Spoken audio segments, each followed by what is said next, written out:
All right. Hello and welcome to GFNY Day 2022. I'm just going to clear that out of the screen for us so we can start to talk to our great panel. But we're delighted to have you with us.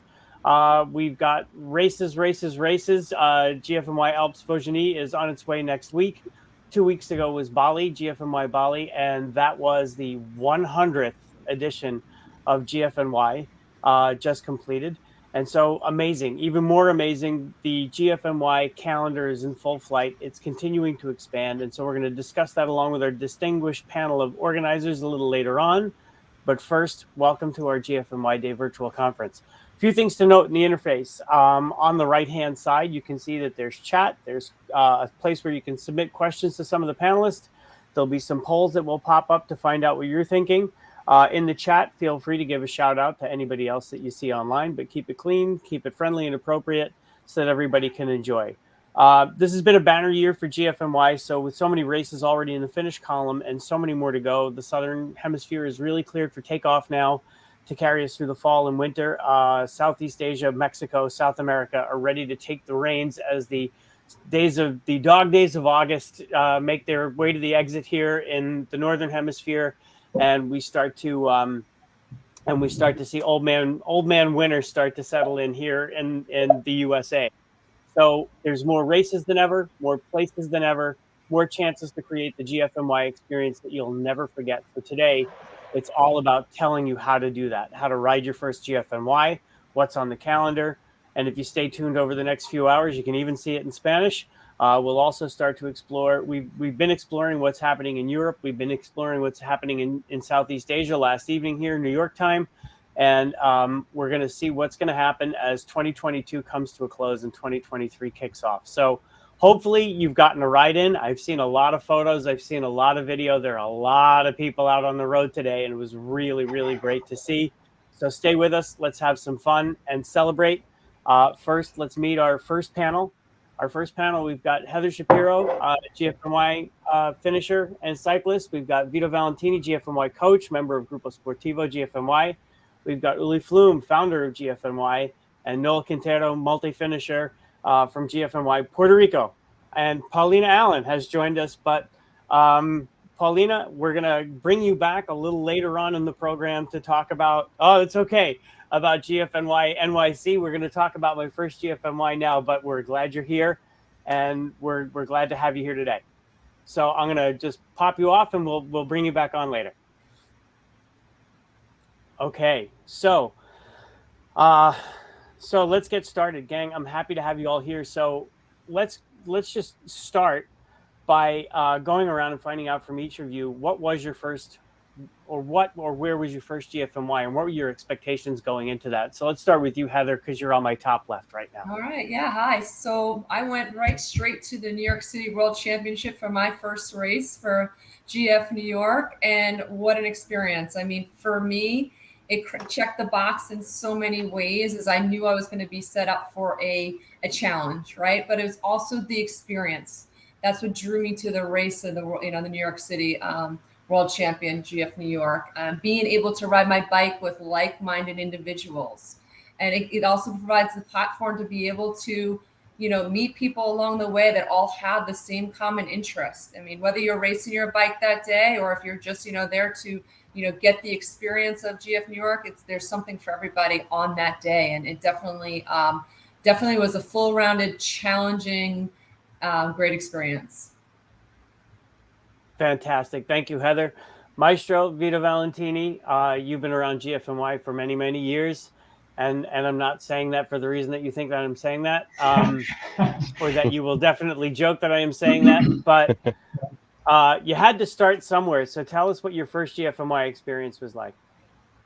Yeah, I mean, I think I was very lucky because I rode the very first GFNY that existed. And when I signed up, I had really only been cycling for a little while, and I was teaching indoor cycling and had developed a small cycling group around me. And so I signed up for something because it seemed great, but I really had no clue of what it was about. So I actually didn't finish the race. I didn't make the cutoff, but it was so much fun and so exciting. And, not only for me, but for the people I brought with me, that we signed up right away for the next year. And then all of a sudden, some months later, I got an invitation to join the Grupo Sportivo, which was going to be the training team for the event. So I've been a member of that for 10 years, since the beginning. The experience itself was phenomenal. I mean, from the time you go and get your number and your bib and things like that, it's a completely professional experience that you don't expect as an amateur. And the race itself was beyond exciting and beyond great, and the energy that you get from it. So, I mean, I always tell people, even if you're a beginner cyclist and you're someone who's new to cycling, and maybe over these couple of years you just bought a bike through the pandemic and now trying to scratch your head and say, now what? This is a great, great way for you to get out on your bike and start riding with some sense of purpose. Even if you do the half course, the top of there, or even if you don't finish. I mean, it's just to be part of something like this is so special. And, it certainly has changed my life in a wonderful way. Excellent. Thank you, Vito. And Noel, how about you? Tell us about your first experience. Well, my first GFNY was NYC 2017. My only goal was to finish it. I didn't have a time goal set. It was a great experience. I've never been able to ride with that many people. Of course, all of the country, all of the world. It was a real adventure. So, Uli, any thoughts about these experienced GFNY riders as they've been through their first GFNY? Any thoughts to impart? Well, I have to say, like Noel, my first GFNY 2011, I only goal was to finish it. For everybody, that everybody finishes it.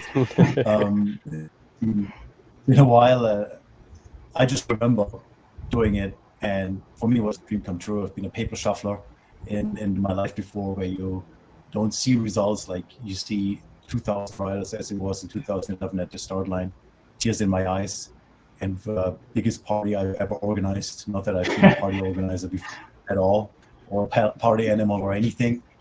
But I said, if this is the first and the last time, it was totally worth it. And if we lose all that money, that was still totally worth it. Yeah. So we kept going, basically because we wanted to and we had to. There was no other option. And I love having you on the panel today and celebrating GFNY Day. And thank you very much, everybody, for being here. Excellent. Thanks, Uli. And Elizabeth Murguia, you just joined us. Thanks for joining us. Maybe you could share with us a little bit about your first GFNY experience. Was it the Santa Fe race that you and I both met on? You're on mute. You're on mute, Liz.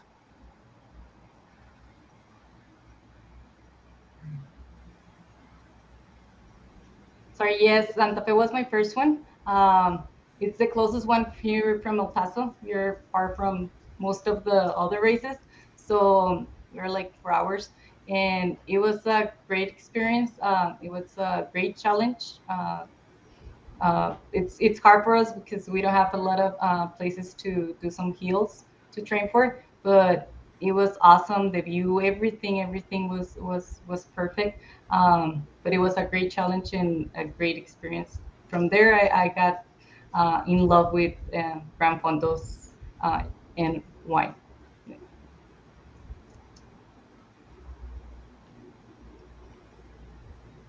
Excellent. Thank you, Liz. We're glad you're here. And I just tried to unmute myself and left a trail of M's in the chat. So my apologies to everybody on the chat. Circling back to you, Heather, as far as what your expectations were, did you know about the Gran Fondo format? Did you know about the end-to-end chip timing? Did you know what were your expectations for the race itself? And as far as what you got out of the course and what you got out of the actual race day, how did that measure up to what you were expecting to see? Yeah, Chris, I'm very fortunate. I'm dear friends with Jill Patterson. So I was able to get some nice intel into what, expectations of the day. The bigger picture of, wanting to do the race was the challenge. I think for that founder from that tight, times, chip from entrance to the finish line. And of course, waiting on the bridge for, 2 hours before start time, there's a lot of challenges of, I say, yes, I wanted to finish the race, but, I always look at, the biggest challenge of the day is making sure you get to the start line. Right. So, but overall, for what my expectations were, I had set some aggressive goals for that day. And, some things kind of went sideways a little bit, had a retrack, just a mechanical, nothing too, detrimental. But I always have to remember, we're racing against yourself and what your challenges you're setting up for yourself, but to remind yourself to just have a really good time.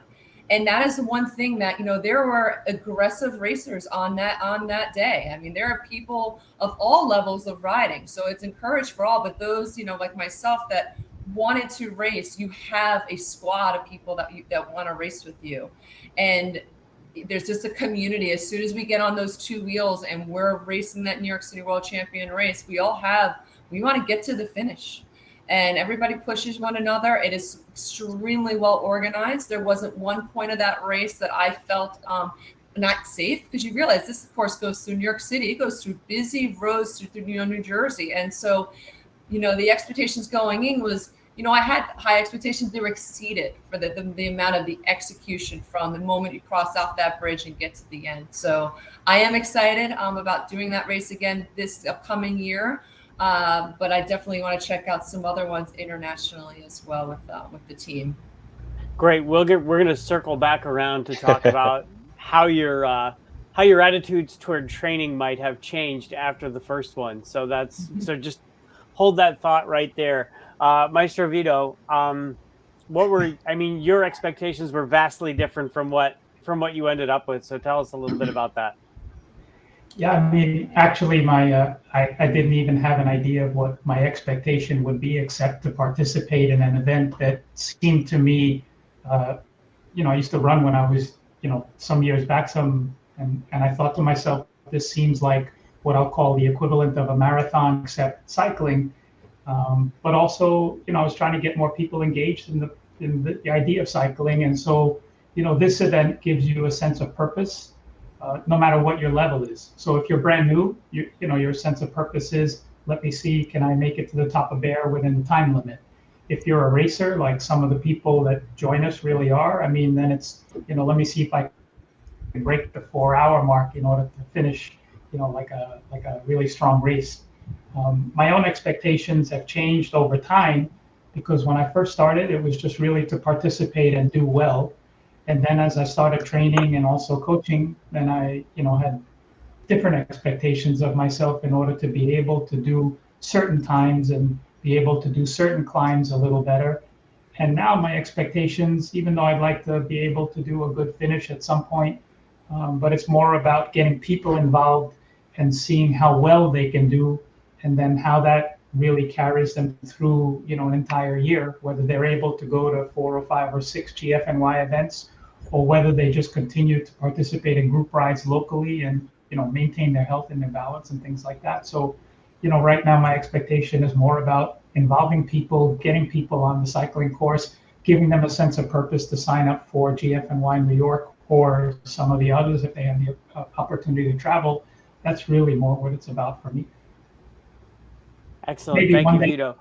Maybe one day I'll break 6 hours, but not today. Thank you. Noel, tell us how the course matched what you were expecting. Did you understand what you were getting yourself into, or was it just this looks like a big event? What brought you to it? So I wasn't as lucky as Heather. I didn't have any inside information. I just had the route that was posted on the site. I had a couple of friends that have done it before, but it's not the same if you have someone that tells you need to prepare for this climb, this turn. There's a climb after that turn. You need to be ready. So I had a basic idea, but once you're in the race, it's a lot. It's a lot. So anything you might know, you think you need to train for that mentally. Later we're going to talk about that, but you need to be prepared. And if not, if everything fails, just have fun. Just have fun. You're on your bike, so you're not gonna have a bad time. Excellent. Thank you, Noel. And yeah, it's a bit of the Mike Tyson, I guess, right? You know, everybody's got a plan until they get punched in the face. So so you might call Gate Hill or Cheese Coat that punch in the face that you need to Oh, have to break your plan up. jeez. So Liz, you have not done New York City yet, but I mean, tell us what Yeah. it was like for you. I actually did New York City with- this year. You did New York City this year, but it wasn't Yeah. your first. So your first was Santa Fe. Oh yeah. And you had, a 23-kilometer climb at the very end of what was a very grueling course that I think a lot of people look at that course and go, oh, it's flat, it's easy till you get to the end, and then it's an hour, right? So how did you feel when you got to the climb, when you were about to make that left turn onto Ski Santa Fe? Did you say, yeah, I'm gonna see how far I can go and then maybe I'll ride back? Or were you just really gung-ho to just get to the top, by all means necessary? Honestly, I think I did get prepared for that climb. I have I had people that told me about the climb, so I actually got prepared for that climb since 3 months before, and I think I feel strong. But it was worth 3 months of intense training. I can say that. I wasn't sure I was gonna do so well because I think for myself I thought like everything could happen. I saw people around that they were having hard time still the last mile. So everything can happen. You never know. I mean, even a gear that doesn't work, anything can happen. So thanks God, everything went perfect. My hydration, I think things like that, hydration, electrolytes, everything worked well on that training and for that climb. Um, Obviously, and I think the last 4 miles that I know, because I was looking, I got everything in my Garmin. I was like, I was set up for, okay, this is a 12 grade climbing, and then 5-4. I know more or less what was the climbing that I'll have to deal with, and then the downhills and everything. So on the last 3 miles, I was like, I just want to finish. I just want to finish. I'm almost there. I'm almost there. But I think honestly the training helped me a lot. I did work out on the maps on more or less what I have to do for get that to that finish line, and it worked well. But I know that some people that actually also train didn't have that opportunity because of, I mean, like I just said, it could be a bad day, it could be your body just it's not giving you what you need. But I think hydration and maintaining my nutrition, it worked well.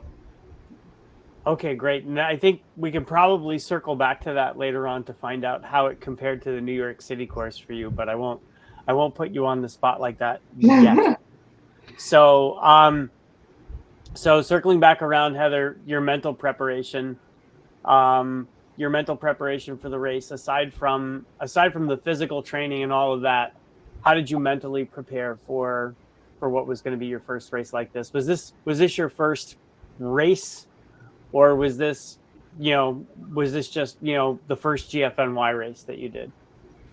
So I had done another race the prior year. So I've only been on the bike a little over a year and a half. So, but this was like my season, right? So this was the race of the year, right? So being mentally prepared for it going into it was I definitely tapered and I rested going into it. I had already done the work into the training with the coach. So prior, a week and a half into Grand Fondo, New York, it was really about the mental state of really allowing your body to get into a position where you'll be ready for that day. I think that training process, it's so important. Like, we beat our bodies up as athletes, especially when this is like the race of the year. Like, have some really big goals set up for yourself. And so when it comes to day of, like, you have to, understand you've already done the work to get into the race. You have to remain calm And to even what Lizette was saying, is like there's so many things that could potentially go wrong that day, and you have to learn to lean in. And that's, cycling, racing, it's the whole big picture. Obviously we're all very competitive in nature, and we could be sometimes really hard on ourselves, but you have to also remember that experience when even being in New York and looking around and seeing, especially the female presence, like that was the one thing that was like a big takeaway from that race. Was not only was I racing against really strong females, like it was predominantly an international, international women that were in this race. And to see the amount of women on the two wheels and riding in this was really a spectacular experience in that perspective as well. Uli, anything that you want to add? Anything that jumps out at you as something you want to comment on? No, I love Heather's last point just now, how many women are in the race.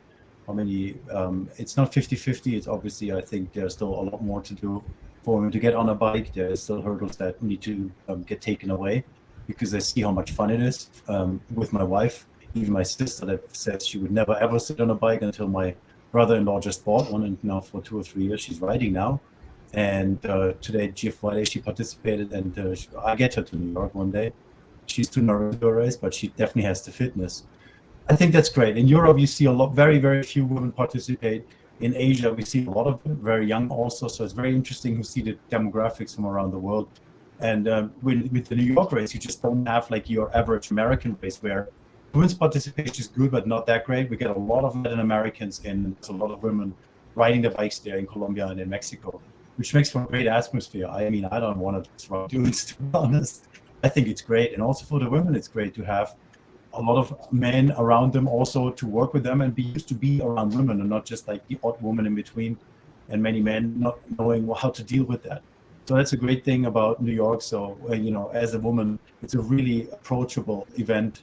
Everybody does their best, whether it's winning in 4 hours or finishing in 10 hours. So it's really be a pro for a day, no matter what that means for you. The best maybe 9 hours, and that's great. As long as you do your best. I have more respect for someone who's going all out for 9 hours than doing 6 hours and taking long breaks at the aid stations. Could actually do 5 hours. So that's what it is for us about it. You go there, you challenge yourself, you do the right mental preparation, as Heather said, and the training, as Liz said, you get it done. Or like Noelle, you're gonna wing it. You don't have anyone, you know who was there, who knows the course. You just go in there and you're on your bike. How bad can it be? Excellent. I'm gonna challenge everybody right now with something. Just what is it that you wish you knew going into that first GFNY race that you did? I'm sure that the answers will come from a varied place, but we'll use that question as sort of a jumping off point later on for what we would tell someone that was doing GFNY for the first time, depending on what their experience level was already in something like this. So Noel, let's start with you on this one. What did you wish you knew going into GFNY? Bring a spare tube. Wow, the basics. Okay. I actually had only one, but I got 2 flats. So yeah, I got new tires, new tubes. I didn't plan enough, but we learned. To just jump in. 1 tube is fine. What you should do in addition is you take these little patches, self-adhesive, so if everything goes wrong and you got a second flat, you can still fix that. You find the hole, you put it on, it'll take longer, but you keep going. Of course, we have mechanical service, but we have 5,000 riders, so not everybody has a personal mechanic. So if you get lucky, they're faster than you're changing the tube. But if you have a second flat and you have that kit there, you start working on it. Yeah, if the mechanic comes faster, also good. If not, you're back on the road. So 1 tube is absolute minimum. It's also part of the rules that you have to bring it. And you add that, or you just put that in, so you don't want to look bad now. I'm sure you're not the only one who's like, we got mechanical service. Yeah, but it's good. The basics, those basics are important, and we try to help. If you read our stuff that we give you before the race, then you're well equipped. And if you still think there's something that you don't find in our information, just reach out, email us, and we'll help you. How did I have to close the loop on this though, Uli? How did you get out of that? Noel, did you bum a tube off of someone? Were you able to get another tube? Oh, you know the whole story, right? I don't. Let's hear You, it. you don't? Actually, Hector Vinasco helped me out. He bumped into me and and saved me with his spare tube. Excellent. And the Papi Chulo legend began. Yeah, that right there and then started the bromance. So Excellent. There you have it. Liz, what do you wish that you knew going in?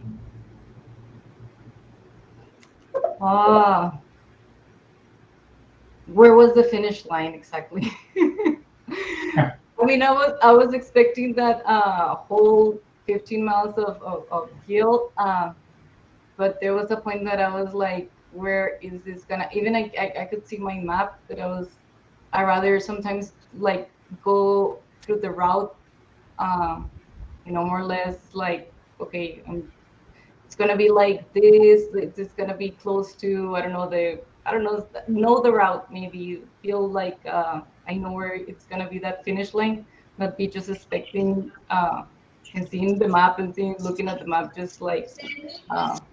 But I think mostly it was that, and get some water. And sometimes we worry a lot of the timing instead of like taking the time just to, you lose maybe 2 minutes, but get that water to get irritated, because you never know. I mean, if you won't be able to make it with the water you have, so always get some water. Stop and get water. Okay. Great. Heather, how about you? What's the one intangible you wish you had with you? Yeah, so I think, with New York City, it's a challenge because you have to line up on the bridge. And with that being, that was my first time race, so I was definitely not in the races corral yet. So I was back in the back corral. And what that challenge is, we lined up, I wanted a good position, so we lined up and sat on the bridge for almost a little over 2 hours. So I guess which I knew I was going to sit there for that time, but I guess I would have just been better prepared for the weather in that part of the waiting time, because there's a lot of energy that kind of comes out of your body of just standing or sitting, of additional probably nutrition that I probably would have planned better for. Okay, I'm going to give you 5 words right now that'll answer that one. Always read the race guide. So where it's pretty explicit about the weather on the bridge. So I'll just say it one more time. Always read the race guide. Maestro Vito, you've written an ebook actually about how new riders can do their best first GFNY, or the best possible result in their first GFNY. What are the highlights that you hit within that ebook? We don't want to give away all of the highlights because otherwise no one will download it. But the most important thing, if you asked me the question of what would I have liked to have known ahead of time, I would say to you nothing, because the experiences that I got throughout all of the GFNYs that I've done, especially in the early years, allow me to help people better, because I've experienced them all myself. But knowing the course is something that everybody should try and do before they participate. And the great thing that you have now that we didn't have 10 years ago or more is the ability to know and learn the course, not only through the ebook, but actually you can go on Ride with GPS, download some routes, or have a teacher or a coach help you do that. And you can know all the ins and outs of the entire course, even if you don't live in New York.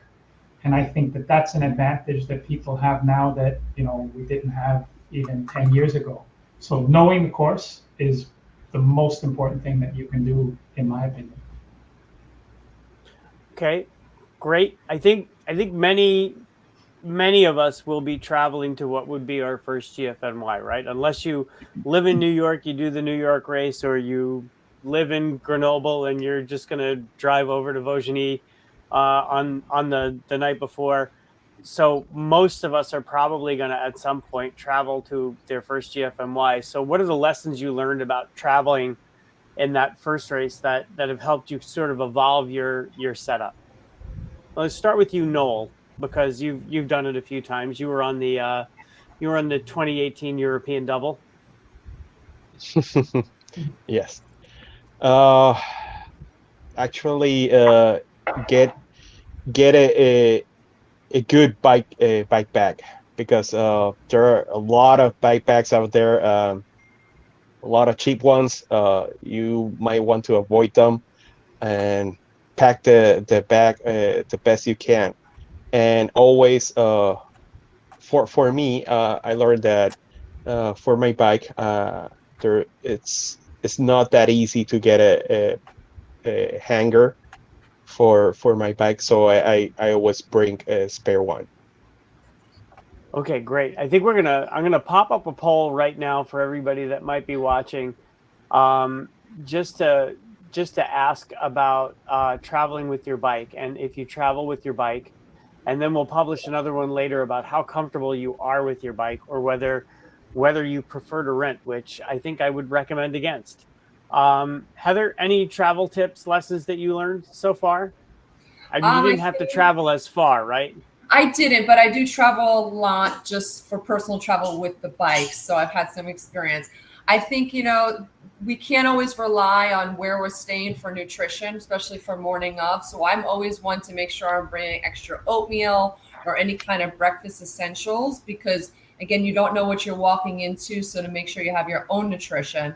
That also includes race day. I mean, there are great, stations with GF New York. The aid stations are phenomenal, but just make sure you do your homework to know what they're supplying, because day of, you're not going to want to test something new into your system. You want to make sure you're very adapted using stuff that your system's used to, so that you have a healthy and good ride. That's that sounds like it might come a little bit from the Jill Patterson school of bike travel, where I have never seen so many Ziploc bags in one location in my life. Yeah. So, Liz, over to you. Any lessons that you've learned from the travel? You've been Santa Fe, you've been to New York, you've been to Florida, where you did one of the first GFNY marathon. So, what have you learned from traveling for racing? Get an insurance for your bike. Get a hard case for your bike. Um, that's my biggest lesson for this year. It cost me a couple of bucks, and I had to do actually with a rent bike, New York, because they broke my frame. So, Ouch. and it was a good case, but it wasn't a hard case. So, well, I got a frame that was broken when I got to New York, so I had to rent the bike. It was a good experience, because I use a different brand, which I in love now with. But even though, yeah, get an insurance, get a hard case. So I mean, it's a lot of money. Well, I mean, we spend a lot of money on those bikes. So Yeah, I just saw in the chat that somebody had sent me a message that said, "Don't ask Liz about the bike." So I saw it too late. Sorry. yes, I'm kidding. No, I'm kidding.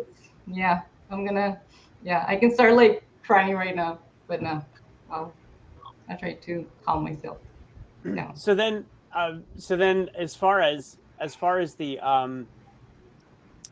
challenges of all of that, how comfortable are all of you with putting your bike together? Let's just go around the horn, and like, what is it that you can do? Would you say that you're fairly experienced with your bike? Do you have to rely on a bike shop for some things? Do you know what spare parts to keep? So Heather, let's start with you.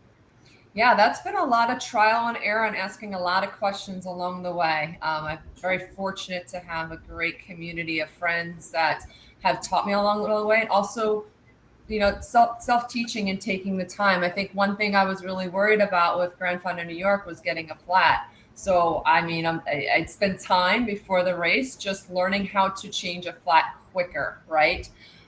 Packing a bag, traveling, that's just taking time and practice. But we just want to make sure we're not doing that the night before or even a week before. We want to spend time doing that way before we get into the race, so that we have enough challenges of, what the race day is going to be, And like I mentioned earlier in this, is that, you know, that week before that race, you really want to be in a place of where you can find some calmness, because you're going to have enough chaos on the day of the race that you just want to be centered, ready, and focused to go.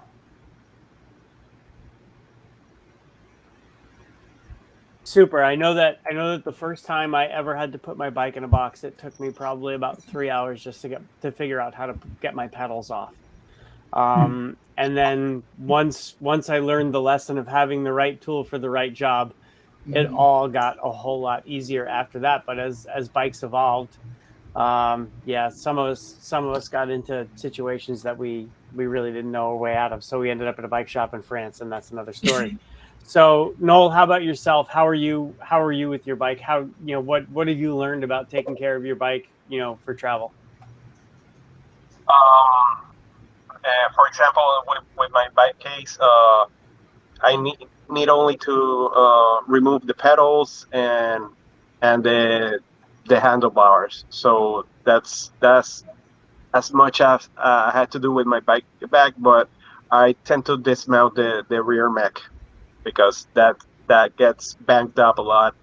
And when traveling, for example, when we did Portugal, we had to go through at least 2 airports. So yeah, the bike gets banged up along the way. So I tend to remove that and tape that around the frame and bubble wrap that part. So yeah, removing the rear mech and then also having a spare hanger, as you said before. Yes. That sort of makes you sort of foolproof. Chris Torella of Riverdale, New York, writes in and says, "Don't leave your tubes and tools in the back of Chris Geiser's car." That's probably good advice. So don't leave anything in the back of Chris Geiser's car is probably good advice. Uli, anything we're leaving out on travel advice here? No, it's pretty good, and I think we said this in the earlier panel, the Euro panel today, Chris, that there's more fear about traveling with your bike than necessary, and the bike bags today are really amazing. There's good stuff out there, so spend some money on it in the beginning, and you'll have it for years. Like, this stuff lasts, flights and flights and flights. Not a problem if it's good. And you mentioned earlier we have the Elite Borzon bag, for example, that where I made a video. You take the wheels out and you're done. Like, that's it. It's a little bigger, of course. You don't even have to turn around your handlebar or anything. And it's even a soft bag that I've traveled around the world with, which is good. So if you can't do anything mechanically, which I think you should, I think for me, I'm old school. I think everybody should start learning to do things on the bike, the basics. I'm fortunate maybe because I grew up with my dad doing it, so I was watching him doing it, and then I learned it myself. Now I can do everything myself, and it's so much easier. If I hear people, I've got to go to bike shop, got a new brake cable or something, like 2 days gone. Like, why? This is stuff you can learn, and I think it's not for everybody. Not everybody likes doing this stuff, but if you're even just a little bit inclined to do something yourself, just try it. You can't really destroy that much. Sure, at some point you lose some screw and we'll have to buy new stuff. That happens. That's part of the process. But if you don't want to do anything of that, they're really good bags and hard cases where you barely have to do anything, as Noel said, and you're on your way, and it's going to be safe. So there are horror stories like Liz had it, and things go wrong. I've had that. I've had to go through this 2 decades ago. And, you live and learn. And obviously the stuff from 20 years ago is not the same that is sold today in terms of bags. And traveling with the bike gets more and more common. The airlines are used to it. So it's a bigger business now. So there's more stuff out there that you can buy. You pay $100 to put your $10,000 bike in it. You get what you pay for a little bit. But it just look at this as an investment. And with $500-600, you already get really good stuff. And it lasts and lasts. And if you think you're only going to travel once to a race and it's actually coming true, you can still resell those things. There's always people on the second-hand market who want to buy that. But that's a good investment. Like, bring your own bike. Don't rent a bike. It's not good. You want to be on your own bike. You want to race on your own bike. That's the experience. And then take care of it. I think that's a great word that you used, which was investment, because investment can mean two things. It can mean time and it can mean money. And in the cases that you cited, we were specifically talking about money. And I would advocate also that you invest just a little bit of time in things like being able to take the rear mech off. I know when I went to GFNY Cannes, I ended up with a broken bottle cage. And I remember I showed it to you, Uli, and you said, you got lucky there because I've seen that rip the frame And so from there on out, I take the 5 minutes that it takes to take the bottle cages off before I put the bike in the case, as well as taking the rear mech off. And if you're one of those people that has disc brakes, take the discs off, because otherwise the disc rotors will get bent in transit. And it's probably 5 seconds to take the disc off the wheel. So we're about to wrap it up here with my first GFNY. And I can see that Ana Paula has joined us. She's just saying hi from Brazil because she's at a fair that's supporting the Brazil race. Ana Paula, you're on mute, but maybe since you can't stay, maybe you can just say hi to us really quickly and tell us where you are. Hi. My apology. Well, first of all, congratulations for our day, the GFNY day. So it's a very, very happy day for us, especially for me, because a long time I enjoy it too much in GFNY, and I have a special, how can I say, friendship for Uli and Lydia. I'm so grateful for them, for everything, since I know them in 2016. So after this, Noel, Miss. Okay, so thanks, Ana Paula. Ana Paula, of course, the organizer for GFNY Bento in Brazil, and so that's a new race that you can participate in this coming October. It's online. Register for it now. Bento.gfny.com. One last thing before we go, what would you tell aside from the things that we've already discussed, the one piece of sage advice, the one bit of knowledge you can drop on a new GFNY rider to tell them, how to manage their first GFNY? I'll start with you, Heather. Sorry. Okay, sure. I mean, I think it just always goes back to make sure you're having fun. I mean, going into it, set your goals. If your goals are aggressive, I would definitely recommend, seeking out a coach. There's a great panel of them at GF New York, and really, setting it up as a challenge for yourself for that day, for that race. And day of, go in, you've done the best job that you can do. You're going to meet friends along the way. I keep meeting friends even daily here at this panel and daily. And so, yeah, it becomes a family. It's an aggressive race, aggressive, strong female riders. We need more of them. So please join. And again, it doesn't necessarily have to be just finish the race. Get in the game is what I say. Get in the game and get on two wheels and join the rest of us as females that are getting on the bikes, because the men will also support us along the way as a community. Fabulous message. So over to you, Liz. What would your advice be? Please. Enjoy the ride. First thing, enjoy the ride. Train for it, get prepared, but enjoy the ride, enjoy every moment. If it's your first one, set goals, but be sometimes a little bit more realistic, so you don't get encouraged on the way, but enjoy every part of the ride, enjoy that finish line, and that's my best thing to say. Just have fun, meet people, and learn from that experience, so you can set PRs on the next one.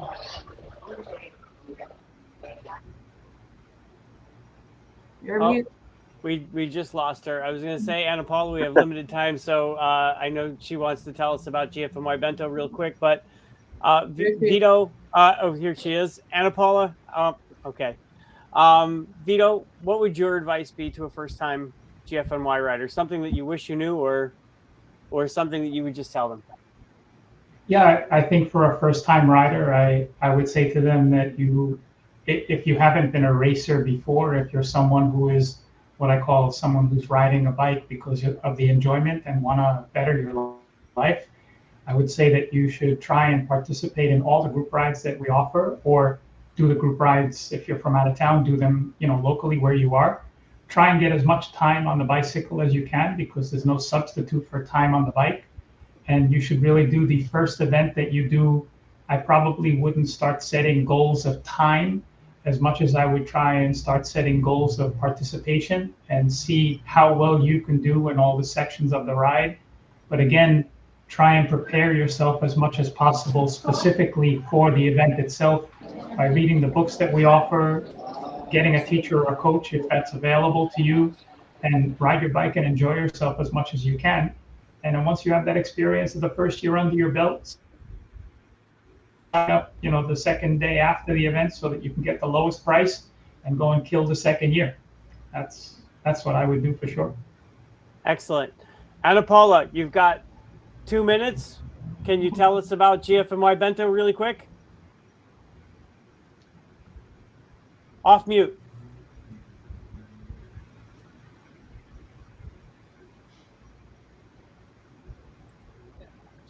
Can There you you hear go. me?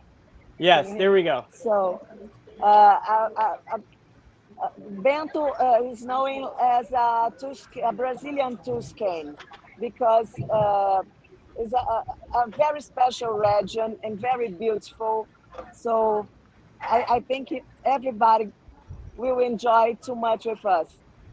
Now, I'm working here in São Paulo in Shimano Fest, the biggest bicycle fair in Latin America, and we are working for 2 days to promote GFNY Bento and all GFNY races as well. So everybody like too much the GFNY, and it's a great opportunity to stay here to promote our races. What will the weather be for us in October? So, What will the weather be for us in Brazil in October? Will it be hot? in October is no, it's a very good weather. Is all here. Okay, well, we tried. Noel, let's go over to you. Something you would tell a first-time rider. Just quickly, Chris. It's spring. Bento is in the south of Sorry. Brazil. Okay, there we go. October will be spring here, and Bento Gonçalves is in the south of Brazil, and the weather there is very, very good. It's not hot, it's not warm. It's a very, very good weather. Excellent. So it should be perfect. I looked at the course just last night, and it's very tempting, except for the fact that I'm trying to run a marathon the week after, so I might have to pass this time. But next year. Come to rides and drink a wine. Okay. All right. So, Ana Paula, we'll let you go because we know you're busy, but thank you for joining us. Yes. Thank you so much, and a very good day for all. All right. Thank you. Bye-bye. Bye. Thank you. Bye-bye. Okay, Noel, back to you. Something you would tell a first-timer. I'm not gonna lie. I've been looking at Bento, and it's very tempting. So, so the first thing I would tell someone that's thinking about GFNY, sign up. The first sign up as early as possible. Even take advantage of the early bird. So you have plenty of time to plan for the event. They're gonna come some obstacles, so plan ahead and have fun while doing it. No, some of us, like average Joes, we're not gonna win our division. We're not gonna be in the top 10%, but we're gonna be there, and we will have fun, and we will meet people. And you will beat Chris, GFNY. Well, I'm gonna try, but Okay, Uli, anything that we missed before we wrap up? Not really. I think Noel said it great. First, you got to sign up. That's really the first thing. Let's assume you've done that. Then join the community. So either you have GFY riders in your town, we do the group rides, so you'll be there, And if not, our online community right now is mostly in the Facebook group, where you can ask anything, try to meet people from your area to get ready for the race, and then just prepare for it. And as a race director, I have to say, read the damn race guide. Just do it. We'll try to come up with other solutions to make you read it, to make it more fun, to make it easier if you're not into reading, maybe videos or something like that. But it's everything in there. Like people try to come up with questions that are not answered. Like Lydia just yells a page at them. That's not my thing. She knows the guide better than I do. But you take work of us, and you have a better race if you read the guide, and then have fun. Really have fun. Excellent. Okay, well, thank you everybody so much for joining us. We'll be back in 5 minutes with panel 2, which is all about the GFNY America's calendar. We've got Uli again. We've got Sean Gadd. We won't have Ana Paula, unfortunately, and we'll have Puerto Rico as well. So hope to see you there. Stick with us. We'll be right back. Thanks, Chris. Thanks, Nels. Good to see everybody. Bye. Thank you.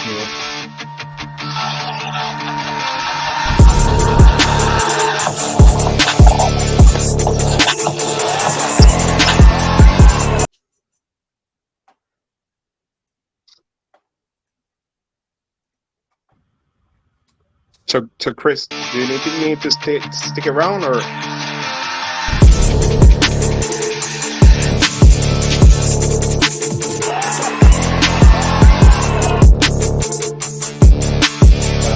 Who's Puerto Rico?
Okay, welcome back.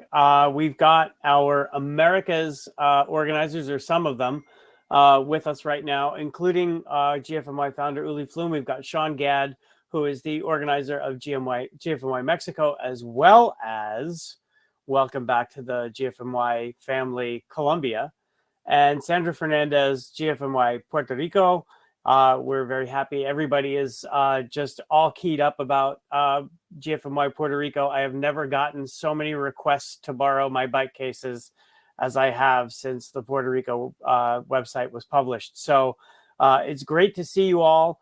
The calendar is really been taking off, and I think that just in having myself been able to see South America, to see Mexico, to see Florida, to see some of the other challenges outside of New York City and Europe, it's really exciting to see the excitement and the passion that the Americas region brings to the GFNY family, and also brings with it some unique challenges, right? So we have some races that are flatter and faster, some races that will have a great degree of climbing at altitude, and some races that, like I'm hearing about the Puerto Rico course, that are just up and down and a lot of climbing, and not for the faint of heart. We had Danny Pabon was on live with Hector Vinasco this morning from the New York City group ride, and he said this is not an easy course. This is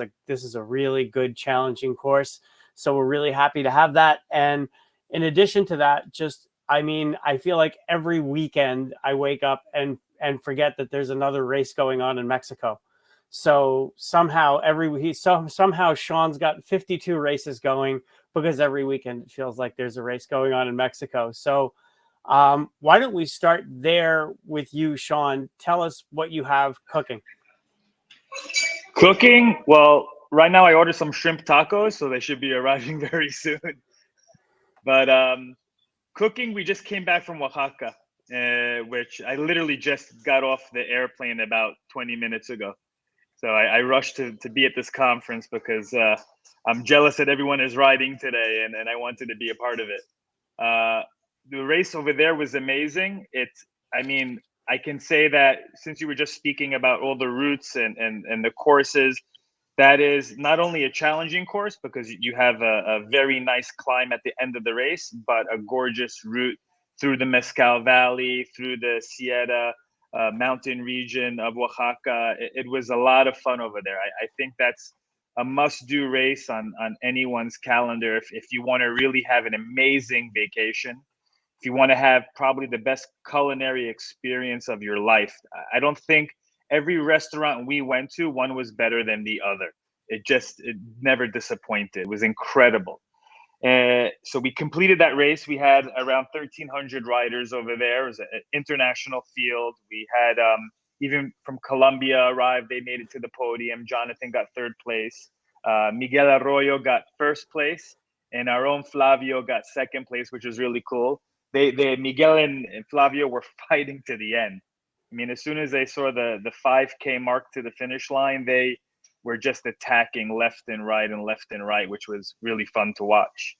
And now I'm back here, and I'm literally getting on another airplane going to Guadalajara, which is going to be the 2nd of October. And that's going to be an amazing event as well. We're promoting it really as the biggest party of the year.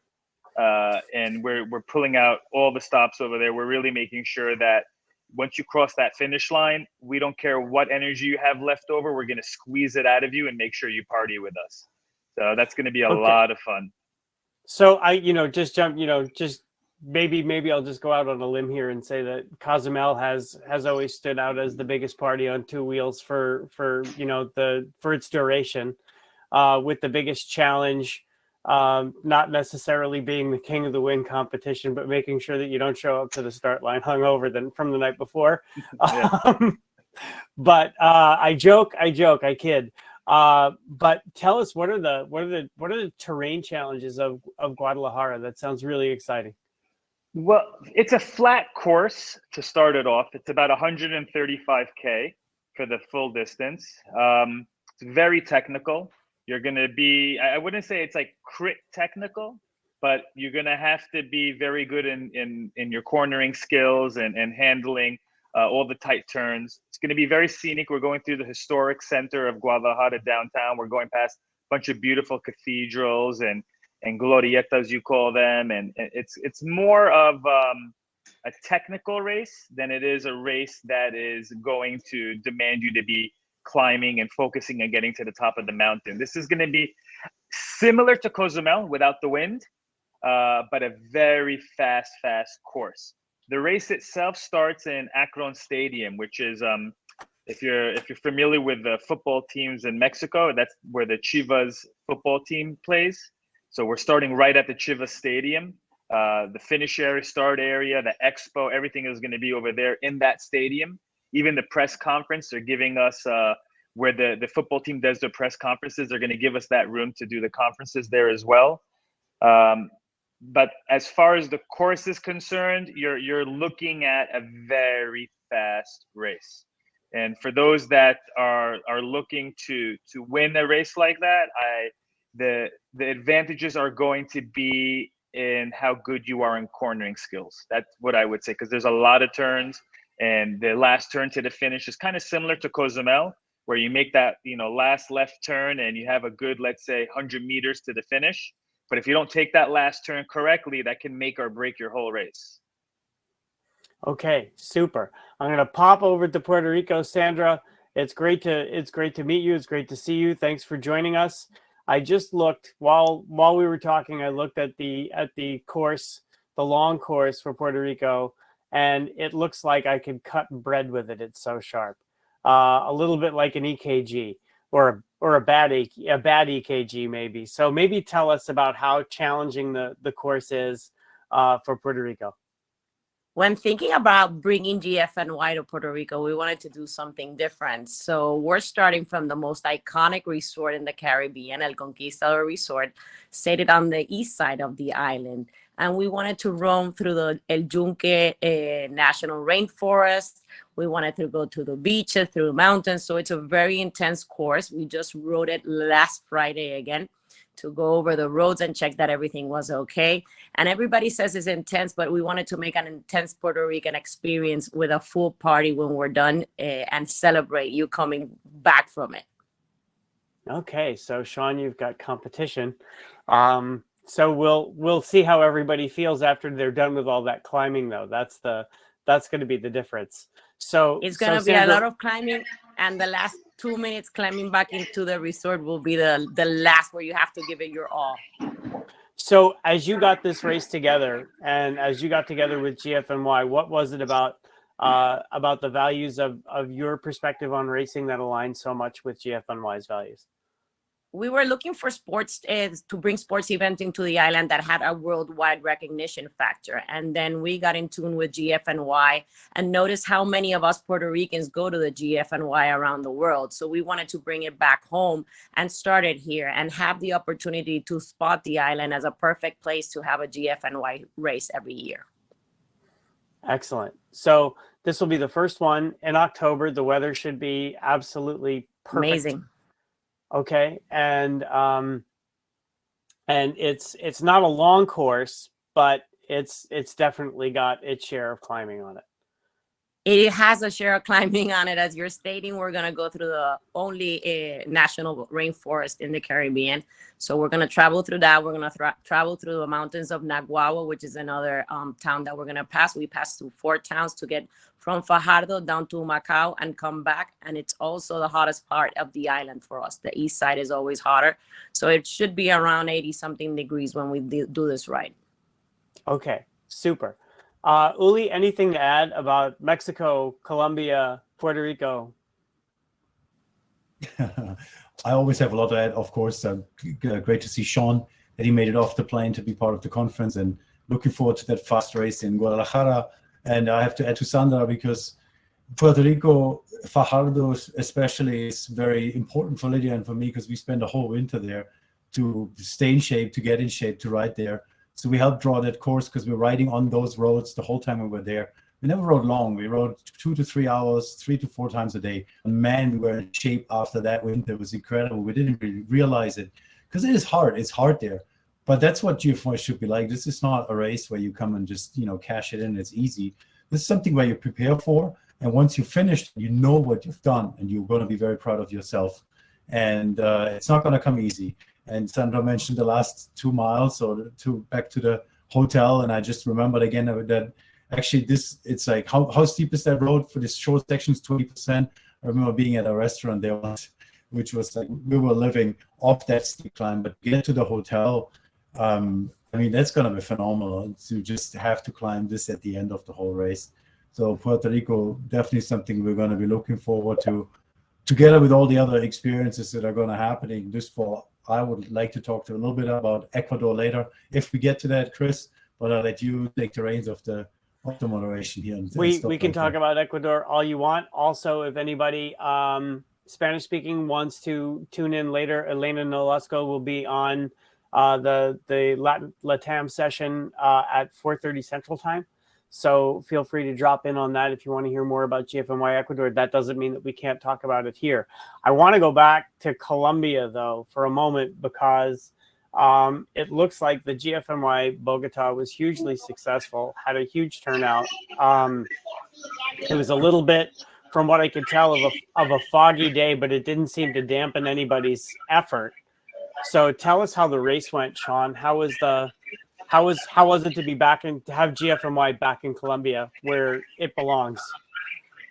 I can tell you that it was accepted with wide open arms. It was something that honestly brought a tear to my eye to see how excited and happy people were to participate again. Everyone just making 1,000 comments to us about how pleased they were with the course, with the logistics, with the expo, everything that we put together. We really tried to make sure that we put a smile on everyone's face and to let everyone know that GFNY is back in action and that we're not just stopping and having the race in Bogota, but we're going to expand it all over Colombia, which is why we actually announced that we're also going to have the race in Tunja, Boyacá at the end of August next year, 2023, which is actually the capital of cycling. I mean, if you want to know where the pros train, or not even train, where they live, it's in Boyacá, it's in Tunja. And that's a place that everyone that we've asked, when we said, where should we go to next, they were basically all recommending us to go there.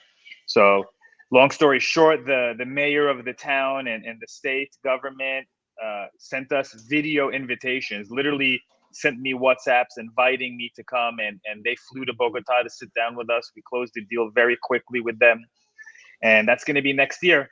There was a little bit of a confusion when we announced Tunja because people thought that we weren't going to be doing it again in Bogota, but that's not the case. We're going to have 2 races in Colombia, one in Bogota, the end of March, and one in Tunja, the end of August. Both courses are, obviously, it's Colombia, it's climbing. The Bogota course, in the past, used to climb La Cuchilla once. But when we went there and we scouted the route and we went down the other side of La Cuchilla, I looked at Arturo, my partner, and I said, there's no way we're not adding this to the race. It's you feel like you're in Europe or in the Swiss Alps. It's incredible, the views that you see on the other side of the mountain. So we included that. So you're climbing La Cuchilla from the front and from the back as well, and at the GFNY Bogota race. And then in Tunja, what makes that really interesting is the race starts at over 2,000 meters. So the city is at high altitude as you begin the race. We go down some beautiful valleys, some beautiful Spanish colonial towns of Tunja. We really just take in you can say, the greenery that Tunja has. If you look at the pictures that we have online, or even if you just explore Tunja or Boyacá through Google, it's super green. And you're going through the Andes region, the northern Andes region. You're going through a lot of different types of pine fields and things that make Colombia very special.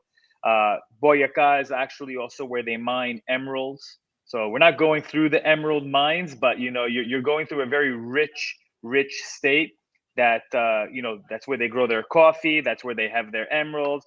That's where Colombia actually declared their independence from the Spanish. We're starting the race in the center of Tunja, in the capital of Boyacá, which is at the cathedral area, Spanish colonial area, where the Colombians declared their independence from the Spanish, and right at the center of Bolivar, the statue of Bolivar, excuse me. So back to Bogota for a second, just to orient everybody. The climb that you were talking about, the big climb, is about 50 kilometers long, if I'm not mistaken. The La Cuchilla climb? The La Cuchilla climb? Accumulated, each side is around 16, 17 kilometers. Okay, all right. So then I just heard it wrong. Okay, I thought I heard 55 and I thought, wow, that's a long climb. No. That's like Letras in Colombia. Letras is that's what I was thinking of. Yeah, okay, I was thinking of Letras. Okay, okay. So but basically covering the iconic climbs of Colombia through these two races to start, and then back to Mexico for just a second. You have a pretty full calendar into November, not just Guadalajara. So Oaxaca is now in the books. Guadalajara October 2nd, and then what comes after?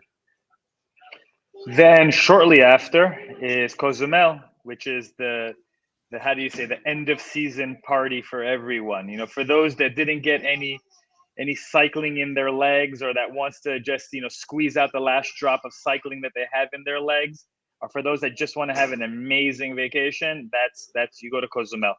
I mean, that's basically where everyone goes at the end of the season, and it's something that for the last 10 years almost has grown from, we started with 800 riders to now over 3,000 something riders, over 50 different countries. It's become just a real, I would say Cozumel turns into GFNY Island. That's really what happens. And you get to the island and you just see riders everywhere. You're meeting new people every second, wherever you go, supermarket, shopping, restaurants.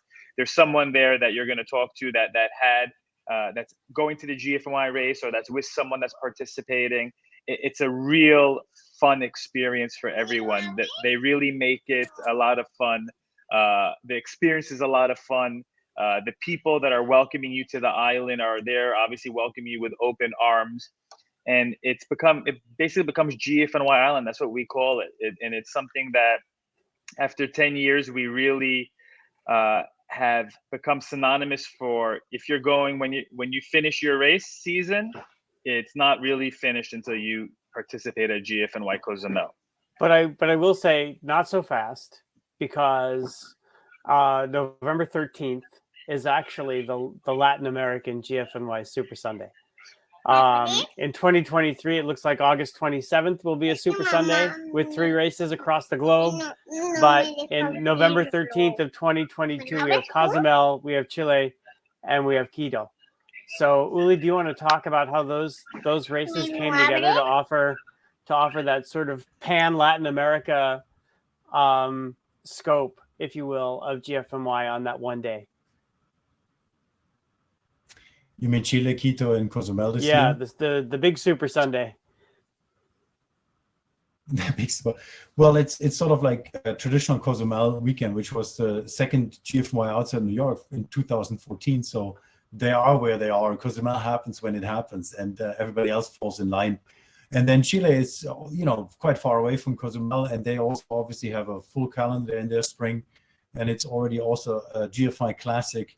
But it doesn't really collude with Cozumel. There is not a lot of overlap in terms of participants. It's quite a different demographic. It's a very interesting race. It's just outside Santiago de Chile and at the bottom of the Andes.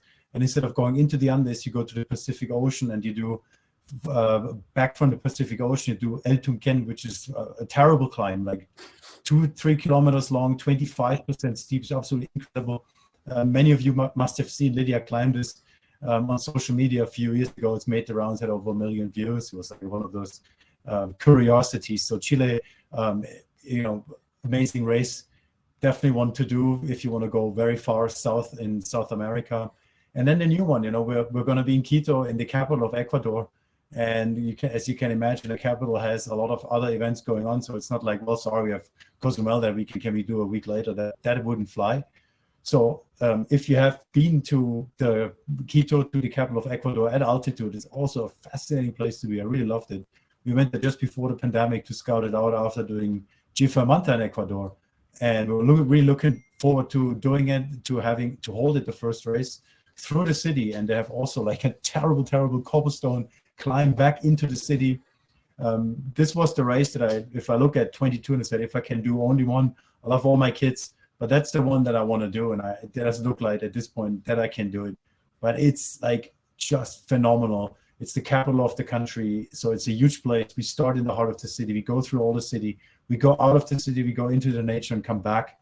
All of that at altitude in a country that is absolutely fanatic about cycling right now. It can't get any better. So, we have that weekend with 3 very different GFNYs.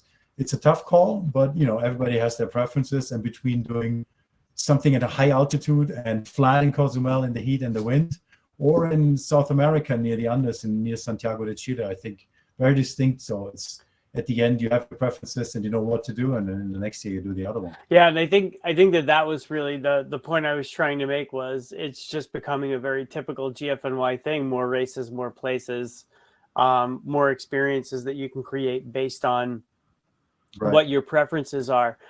Sandra's camera just cut out. So I was just about to go over to you, Sandra. Oh, can you? Okay, great. You're still with us.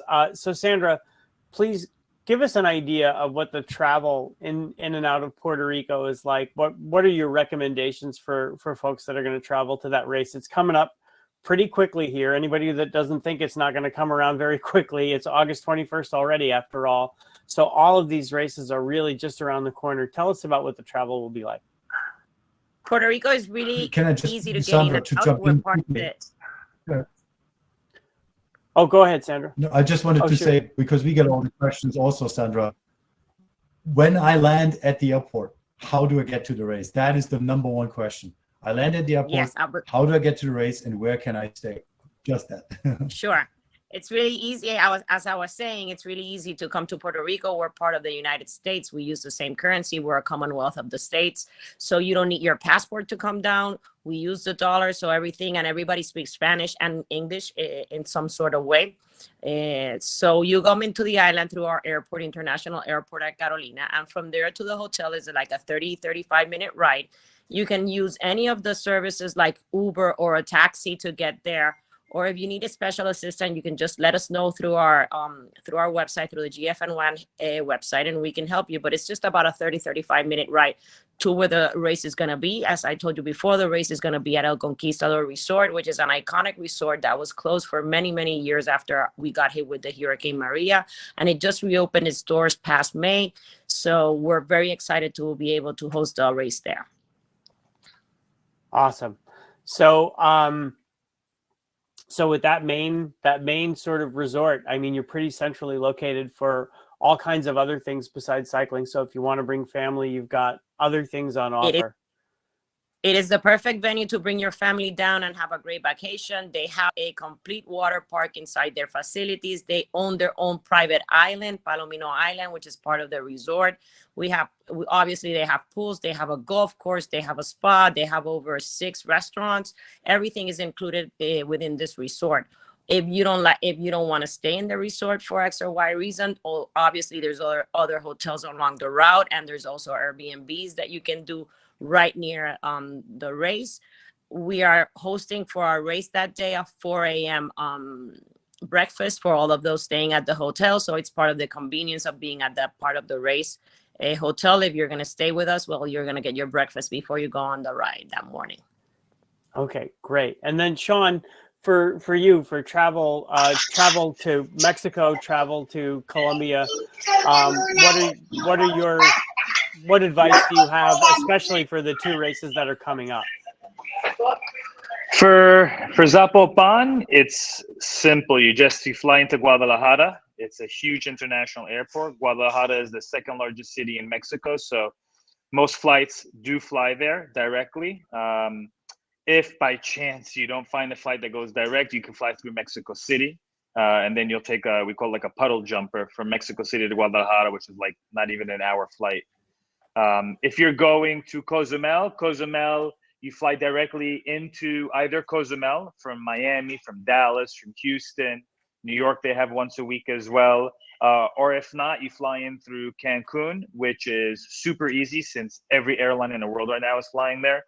And then from there, you can either take a quick puddle jumper as well from Cancun to Cozumel, like a 15-minute flight. Or what I do, and what I did right now coming back from Oaxaca is I flew into Cancun, and then we just took a shuttle and then the ferry from Playa del Carmen to Cozumel, which is like a 20-minute ferry ride. So it's pretty easy to travel to our destinations over here. It doesn't require anything beyond expectations of traveling. For Bogota, very simple as well. You just fly directly into Bogota International Airport. Flights from basically everywhere, New York, Miami, all over the world. That's pretty simple. If you're going to go to Tunja, then Tunja, we also recommend everyone to fly into Bogota as well. And then from there, it's a 3-hour drive to Tunja, the north. It's more like in the northern region of past Bogota.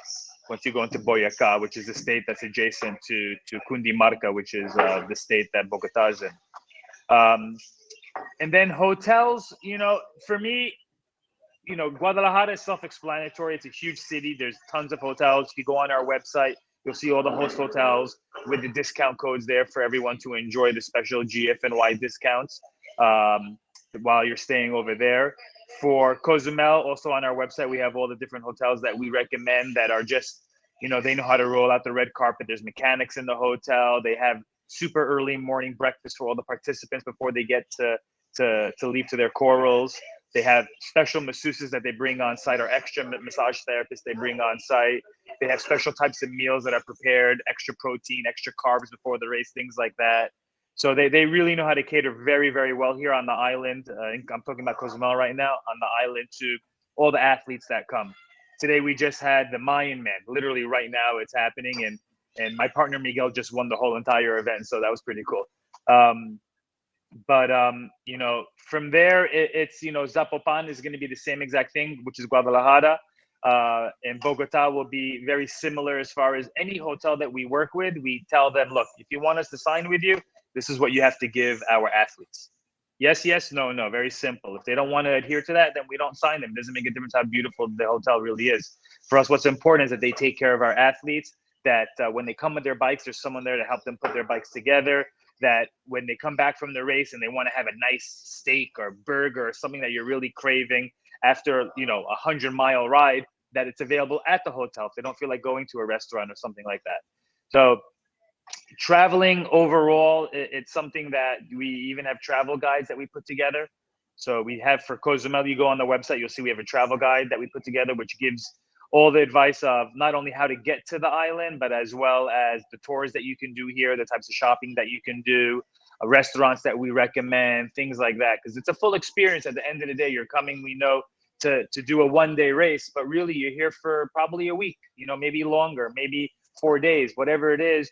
You have time to spare to do other things. So we're making sure that, we give you all the advice that we know as locals of the area to really fulfill that calendar with the best activities.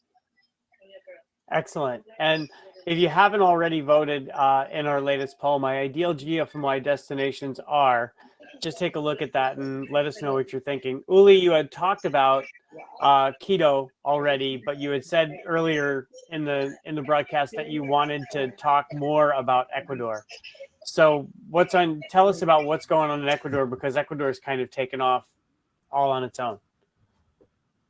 Yeah, we started with the race in Manta, which was the first edition in 2019, and then happened throughout the pandemic. They were able to get it done, and the experience was so great that the mayor of Quito said, we want you also in Quito. And I talked about the bike race in Quito that's going to happen on the same day as Cozumel, but we didn't stop there. They also said, well, we don't actually have a city marathon. Do you want to do that too? So we're organizing now also the GFNY Marathon Quito, so a proper city marathon that is basically the sightseeing tour of Quito.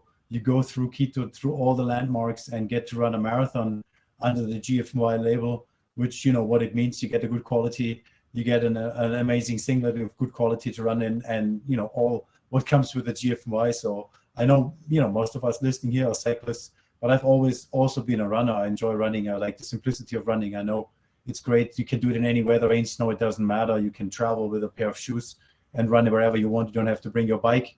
So I think it's something, if you're not a runner already, some people should consider taking up as well, because it's great fitness training in very little time. Even if you just have 20, 30 minutes, getting a run in is great. And then become a runner and, keep your passion going by doing a GFY marathon race. We have it in Florida now, in Sebring, doing already our second year now. And we're adding Quito, which is going to be the city marathon. So Florida marathon, very unique, very boutique, I wanted to say, experience, a small race. So very spectator friendly and fast course, a Boston qualifier, a water age group world championship qualifier as well, and Quito, the big city marathon experience. And I know Sean has other races also in terms of marathon in the works, so there's more to come. If you're a runner or you have runners among your friends and family, always say, oh, why do you go to bike races? There is also now a marathon. Chris, you're planning to run, I think, in Florida. And in Florida, we actually have it Saturday, the marathon, and Sunday, the cycling race. So you can combine, have a family trip. One partner is running and the other one is cycling, and do it together and, expand from there.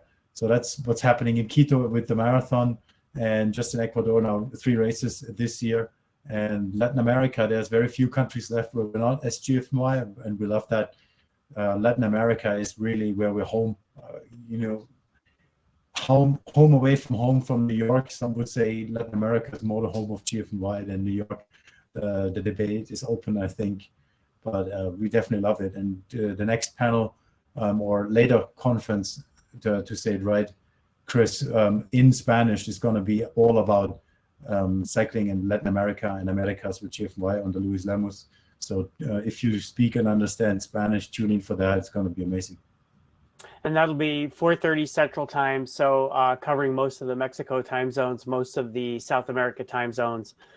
So just check the time zone shift, 4:30 Central Time. That's 5:30 p.m. New York time. So basically directly after this show. So getting back to the running thing for a second, yeah. I know you're feeling about the Saturday Sunday thing on the marathon bike race.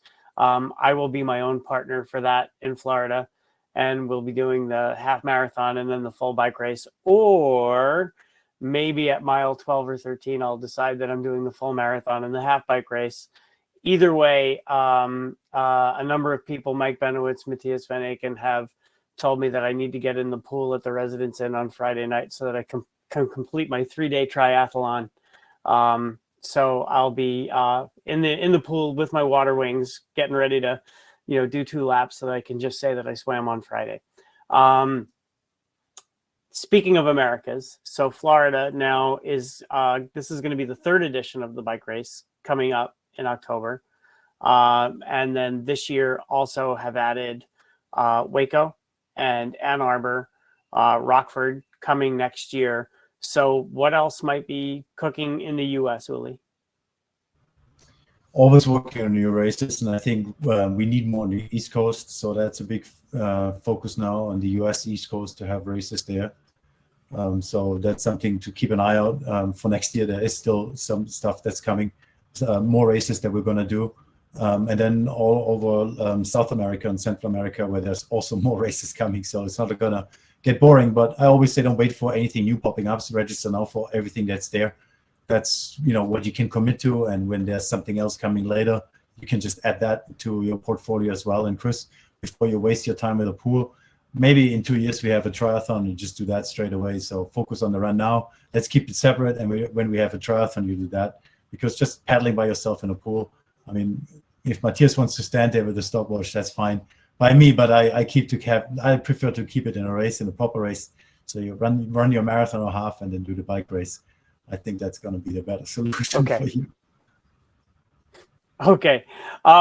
Just to get back to just the magnitude of the Americas calendar as it stands right now, just to close out the fall. So we just had Oaxaca, as we said. GFNY Manta, 25th September. Zapopan is 2nd October. Puerto Rico is 9th October. Marathon Quito, also 9th October. Bento, we heard from Ana Paula, that's 16th October. Florida, 22 and 23 of October. Swim on the 21st of October.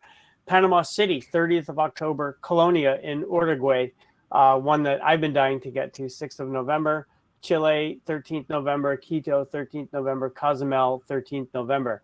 If you want to ride and you want to race and you want to get your endurance athletics on in the fall, this is the place to be. I don't see how you could miss, because there's just so much available. So please take advantage of it and take advantage of the travel. Just to close it out, is there anything that anybody would like to add? Sandra, Sean, you guys have been great. Thank you. Let's just invite everybody down to Puerto Rico and join us on this first race here on October 9th. We're happy to be part of the GFNY family and planning to grow this event year by year. So let's get it going. And I know our riders have been clamoring for having Puerto Rico back on the GFNY calendar for a long time. So I know that you will get a huge turnout there, and it'll be a fun race. It sounds Sean, like a fun race. I would love to go to Puerto Rico. So there you go. So Sean, anything that you would like to close out on?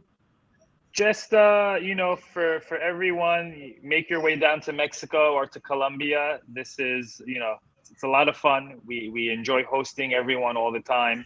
We enjoy putting smiles on everyone's faces, and we also enjoy making all of you suffer on the bicycle. So either way, come have a good time with us, and we hope to see you really soon, either in Mexico or in Colombia. I would also, with the suffering on the bike, don't underestimate that. Even though Cozumel is flat, I pushed myself to suffer in that race because I thought I had to, because I was having such a good time. I thought something's got to hurt this weekend, and since I don't drink, I made my legs hurt instead. So. No, they move. The winners are averaging around 42 kilometers per hour. That's usually what they average. They're flying. Yikes. Okay, Uli, anything to add there? Yeah, I was thinking of you because you said when we had the Europe conference earlier today, and this being probably a more North American crowd now listening in the US and Canada. Don't just think Europe if you want to go abroad and far. And you said it. I was so focused on Europe. And then you started doing your first race in Latin America, or you tried to. I think you traveled to Punta del Este and it didn't happen. It was canceled. It's the first COVID cancellation, right? Just the night before it was supposed to happen. But what you need to keep in mind is if you're coming from New York. I did get to Argentina. Let's not forget that. Right. And I think the big benefit really is of doing something in South America is when you come from the East Coast, when you come from the US, you're doing an overnight flight. Even if you go all the way south through Santiago, you have no jet lag and you're good to go. You can do a weekend race in an overnight flight. You can fly, say, on Thursday night to Santiago de Chile direct from New York. You land there on Friday morning. You have all of Friday to get used to it. You go Saturday expo, you do Sunday your race. You get back on the plane on Sunday night, and you're in New York on Monday morning. I mean, you can go to work after that. You nap a little bit on the plane, and you've been 3 days. You're being like far away. Try to do that with Europe, you're going to be wrecked because of just 6-7 hours of time difference. So take advantage of that. And that, obviously Puerto Rico is not even an overnight flight, or Mexico, but even those that, Colombia is sort of like the last line where you don't have to go overnight, is still a day flight. But once you go Brazil, once you go Uruguay, once you go Chile, great experience. Something very different and not hard to get to. I think you need to look at it, if I can say something about that, I think you need to look at it that people are driving their car, usually in the States I'm talking about, to destinations where they feel they can have a nice ride, where they know a good routes. And they're spending a good few hours in the car. What's not to say just hop on a plane, do the same exact thing, go to another place where is not close to where you live, with routes that are just 10 times more amazing than what's next to your neighborhood. That's really, I think, something that now with flying and the ease of it, it's, you take advantage of it. I always tell everyone, get on the plane. It's not that far away. For me, when I first started doing Bogota and organizing, I was like, oh, this is going to be a pain. It's far away. It was a couple hours flight from here. Cancun to Bogota is like a 2.5 hour flight. It's not so bad. So, those are things that I say to myself, you know what? I can go anywhere I want with the bike. And now traveling with a bicycle, it's the same as traveling with a suitcase. There's really no difference, especially with the new types of bike bags that are coming out and all of that. You don't even need to disassemble your bike. It's a piece of cake. So, you know, don't just think about, oh, what's next in my neighborhood. I'll put the bike on the rack of the back of my car and drive to a route that's a couple of hours away. No, I would hop on a plane and do something cooler. Yeah, and I to pile on that, Sean, and something that Uli said during the Europe conference earlier is, don't put it off. You know, if this is something that you want to do, just do it now. There's no better time than the present. And I think that that's one of the great lessons of the pandemic. And to use your words, Uli. Okay. Well, I think we're gonna wrap it up here. We'll be back in about 5 minutes with traveling for GFNY. We'll have Hector Finasco, Diego Brand, and Noel Quintero will be back. So we'll have a number of people that are experienced GFNY travel hackers, myself included, and it should be a fun one. So we'll see you in 5. Thanks everybody on the panel.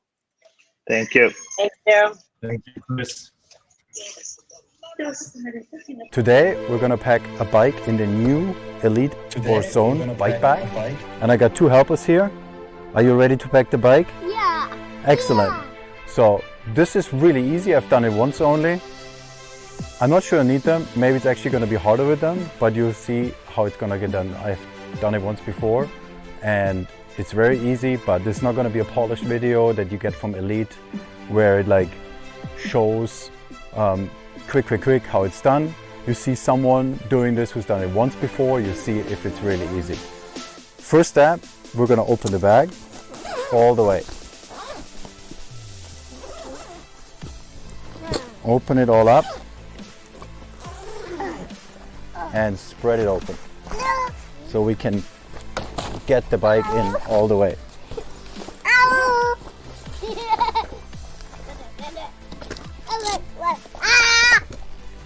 We prepare the bike a little bit in advance. All you need to do is take the pedals out, take the bottle cages out, deflate the tires because they like that on the plane, and put the saddle in a little bit. I don't think this is Lydia's bike, it's a little smaller. We need to do that, but we'll see later, we can do this later. So now we take the wheels out.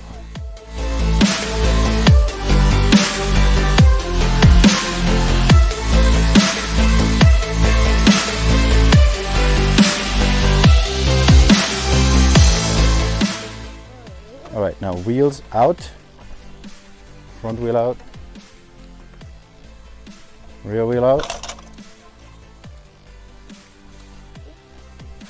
Now we can place the bike here. Place this on this here in the middle. This is flexible, it moves until we screw it tight. So it's sitting here.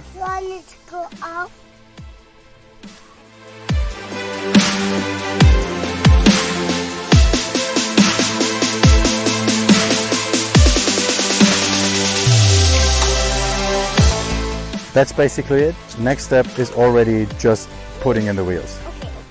We got 2 of those wheel bags, and the cool thing about those is they actually fit 2 wheels. So you can even bring, if you want, 2 sets of wheels. You open it up completely.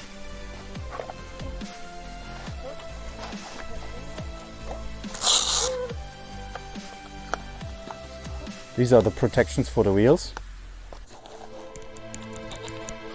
Gotta take the whole thing out. In on one side, on the other side, through the wheel.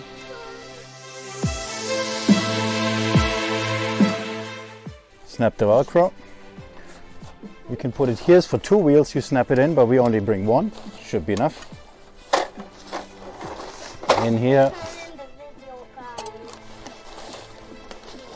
Velcro over.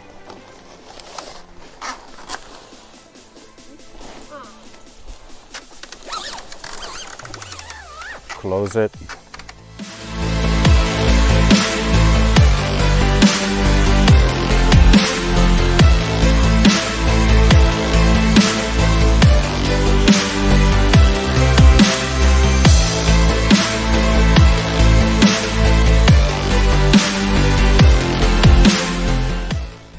Unfortunately, at the end we had a little bit of an audio problem, but thankfully we have Superman. Superman made it work. There wasn't much else to do. We had to put the protection on the handlebars, wheels on the side of the box, of the Elite box, and then close it up, and that's it. Took me in total, I think, 12 minutes. Really love this box, makes it much easier for the traveling if you don't have to spend an hour to pack the stuff. I got 2 bikes to pack. We have a double stop, so good stuff. Elite Boson, I love it.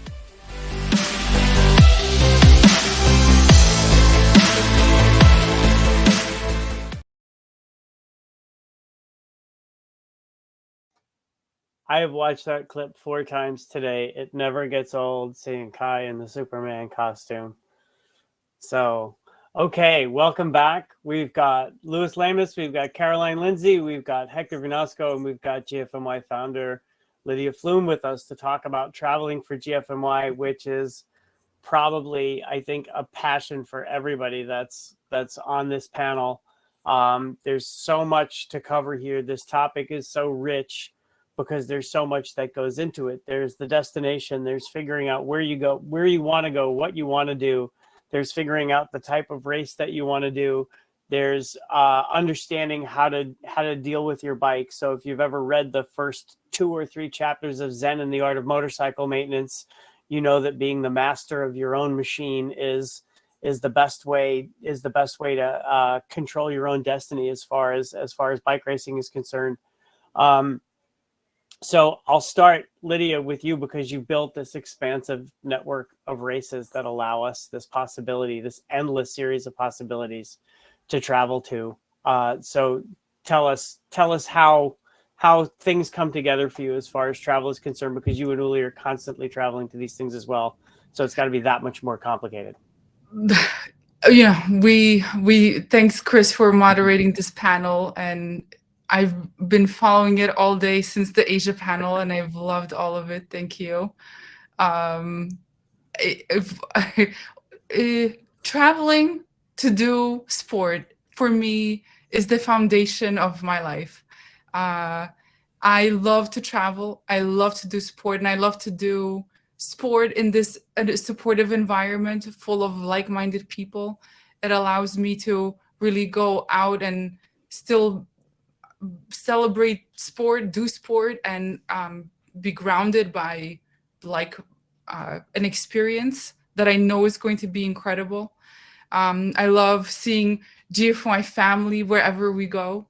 No matter where in the world I may be, I know that if I'm at a race, I'm going to be meeting people I know. And that's part of like this incredible spirit where I can, meet someone who lives halfway around the world, but we meet at GFNY and, go out for a lunch, chit chat at the expo, catch up at the finish, and, have this bond that is unlike any other, this connection with like-minded people from all over the world. And I think besides that, I look at the calendar. What am I doing? Where does it make sense for me to go? I look at how long it takes for me to get there, what kind of logistics besides the airport, how many connecting flights I need, how do I get from the airport to the destination, and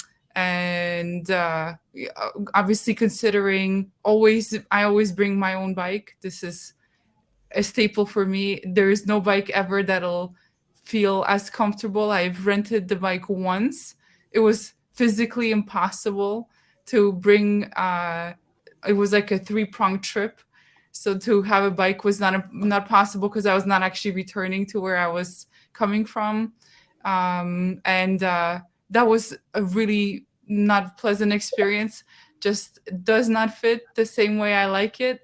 All of the adjustments that had to be done, and you put your love into your bike and your hours into the bike, so there's no replacing. Even if you take the same bike and just a little bit of adjustment, be really the same bike but different, it'll still feel different. It's incredible. So I highly recommend always traveling with the bike. I think renting a bike is sort of akin to renting a car, right? So when you get to the other side and you get off the plane and you go to the rental car place, and sometimes they have nice cars, but mostly they have, just kind of boring, beat up old cars that, somebody's already driven into the ground. And I think the experience that I've had with rental bikes has been much the same across the world. So having your own bike and then knowing how to deal with your own bike, I mean, it's a skill, but it's a skill that supports this passion that you've talked about. Louis, I'm going to move it over to you for a second, because you started traveling with your bike for very different reasons than GFNY, and now you're traveling with Grupo. So you've been doing this both personally and professionally for quite some time as a 3-time national champion and pro cyclist. Yeah. Can you hear me well? Just before We can. start? Okay. Yeah, it's actually very different because when you're a pro rider, you have a big staff taking care of most of the details. And if you forget something, it's most likely that they will get on the other side, you will get it. Like if it's a pair of bibs, if it's something for your bike, if it's a tire, if it's a tube, you don't need to worry about, fixing a flat on the road or CO2s. You don't really need to think all about that. And it's actually quite luxury, and it has nothing to do with real life. Now, traveling to many different GFNYs, it's not a hassle, but it's something you need to really pay attention. So it's gonna be easier. For example, renting a car, like we have had sometimes that we rent a car, but then the bike box doesn't fit there in the car. So it's little details that sometimes you need to learn them by experience, but sometimes when you have people like today us talking about it, it's going to help you a lot in the future if you pay attention. Now with YouTube, social media, there's a lot of people talking about it, and there's a lot more information than probably not too far, but just 3, 4, 5 years ago maybe. And yeah, I would say that you will need to really, really pay attention on your logistics. If it's a plane, if it's a car, if it's a plane plus either a bus, a car, a train, you need to really plan how you're moving your bike, if you're carrying it, if you're sliding it, if you're packing it.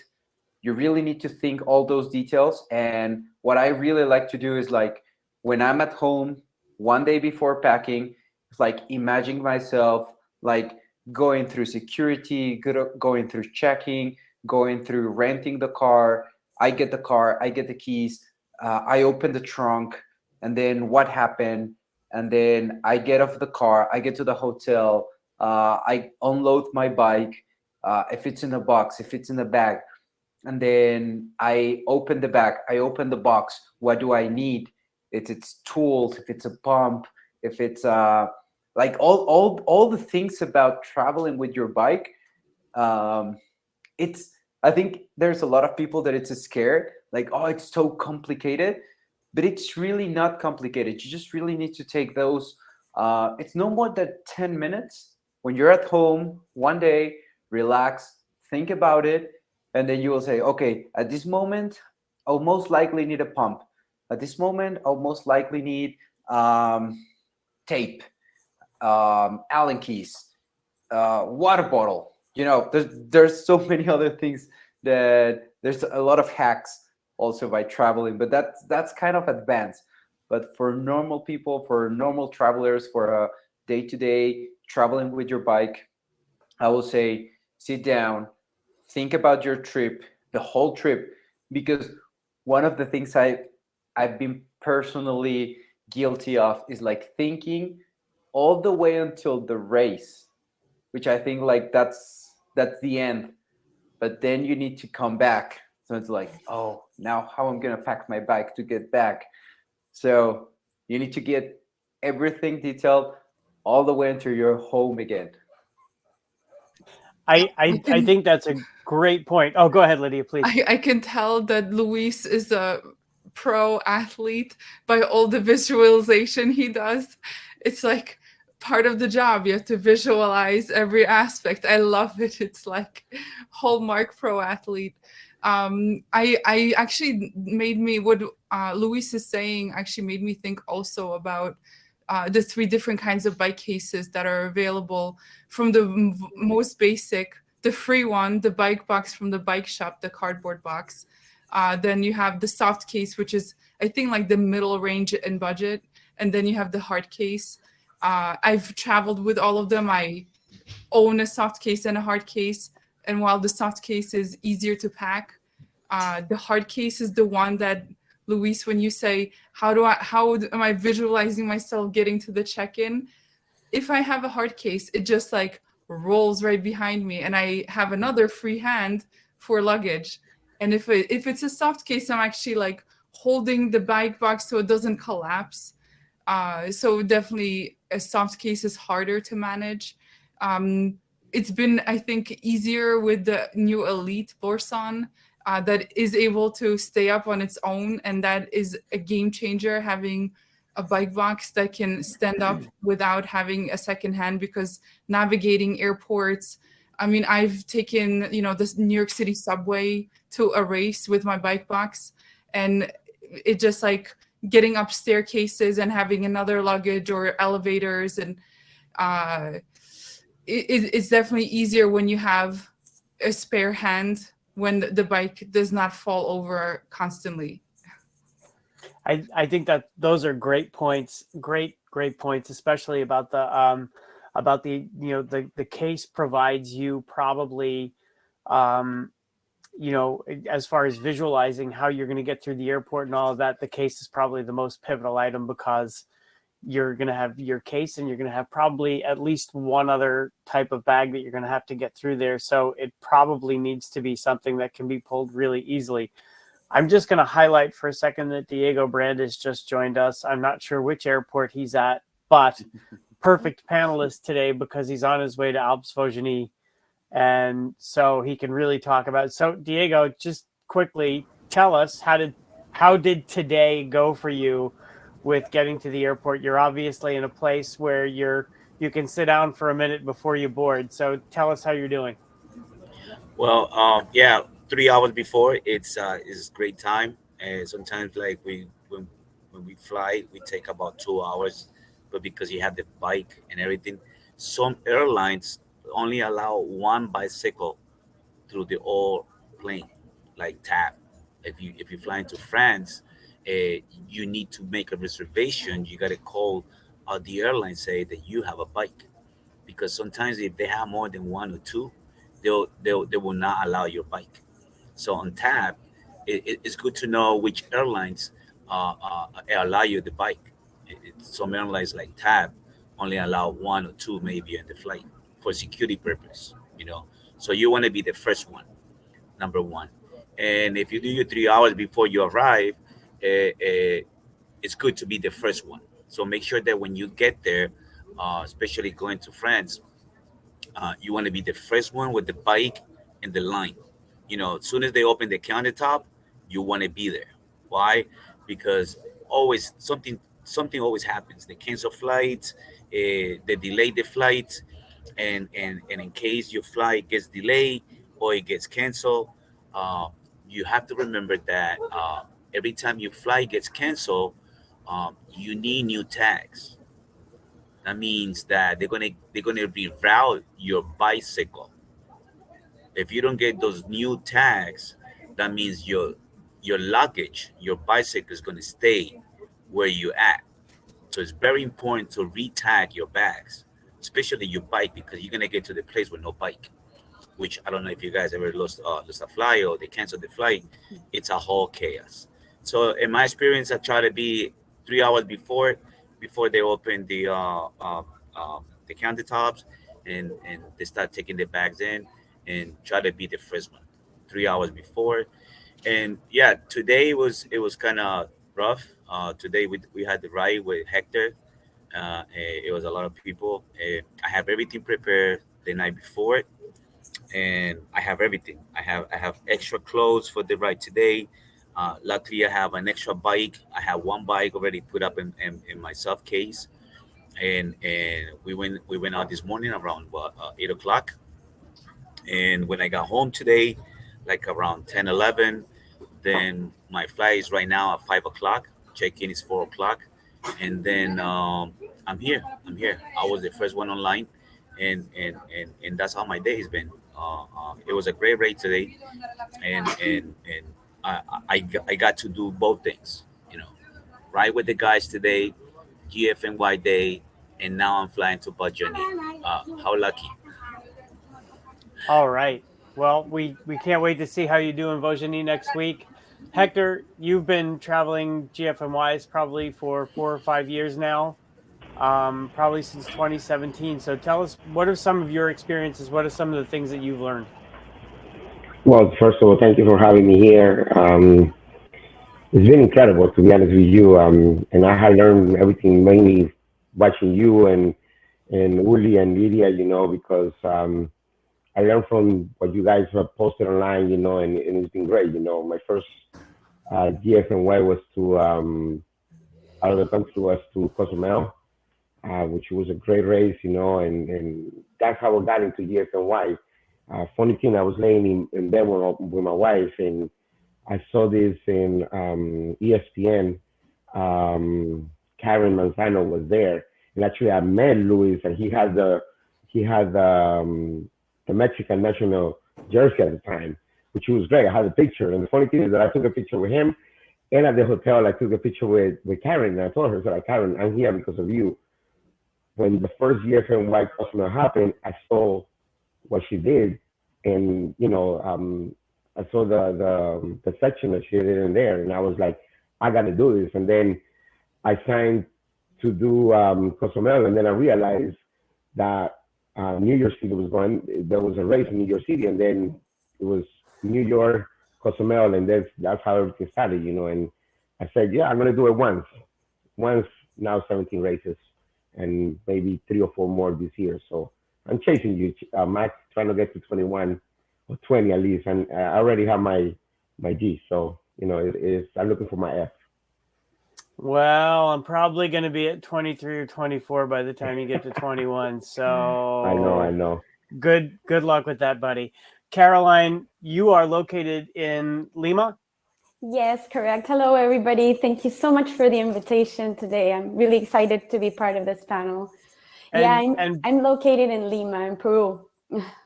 And so tell us about what your experience. I know that you traveled to GFNY NYC already, but what other events and what other GFNY races have you traveled to?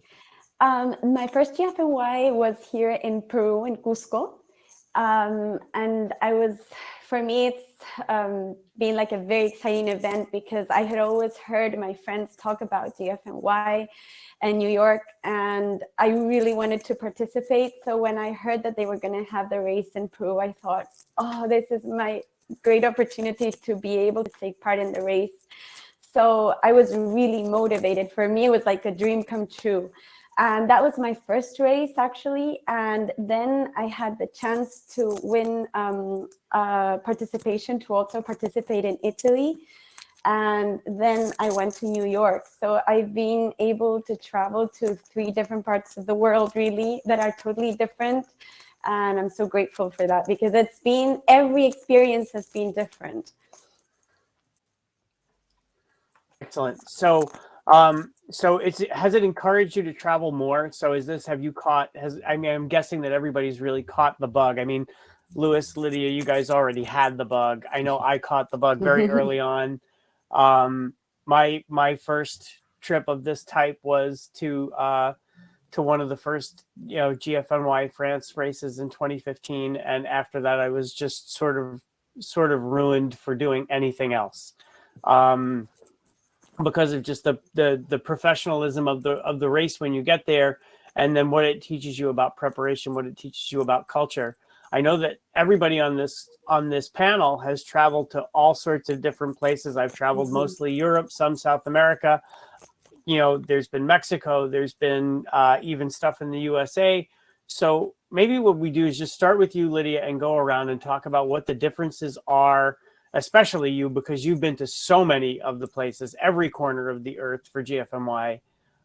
What are the differences in some of the places that you travel to? Like, say, what are the things that you need to know, need to remember if you're traveling to Southeast Asia, let's say, versus Europe, or South America versus Europe, etc.? Probably getting around. From, if you're talking about strictly travel, you can get a 3-hour taxi for $100 or less. If you're, outside of America or Europe, like, for example, going to Bali or, Southeast Asia, LATAM, it's a whole different story. Like, just being able to have your own taxi that drives you somewhere in a really affordable budget. Like, your earlier panel, you had Sean Gadd, who's the organizer of Colombia and the new race Tunja, which is like a 3-hour drive from the airport, and it's going to cost you under $100 to drive to Tunja.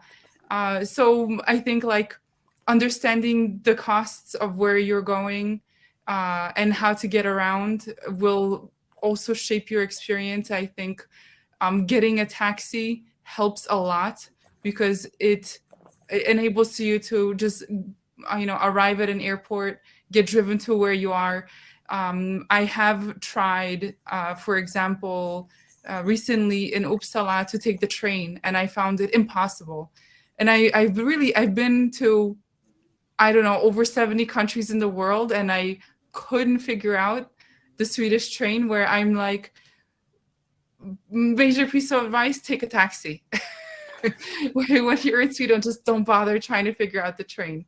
There's an app, there's like all these different things, and you have to do this, and then you find your way, and it's really complicated, and nothing is in English. And you think, like, Sweden is a super English speaking country, and I still recommend taking a taxi. Otherwise, also looking at the hotel and what kinds of hotels you can get.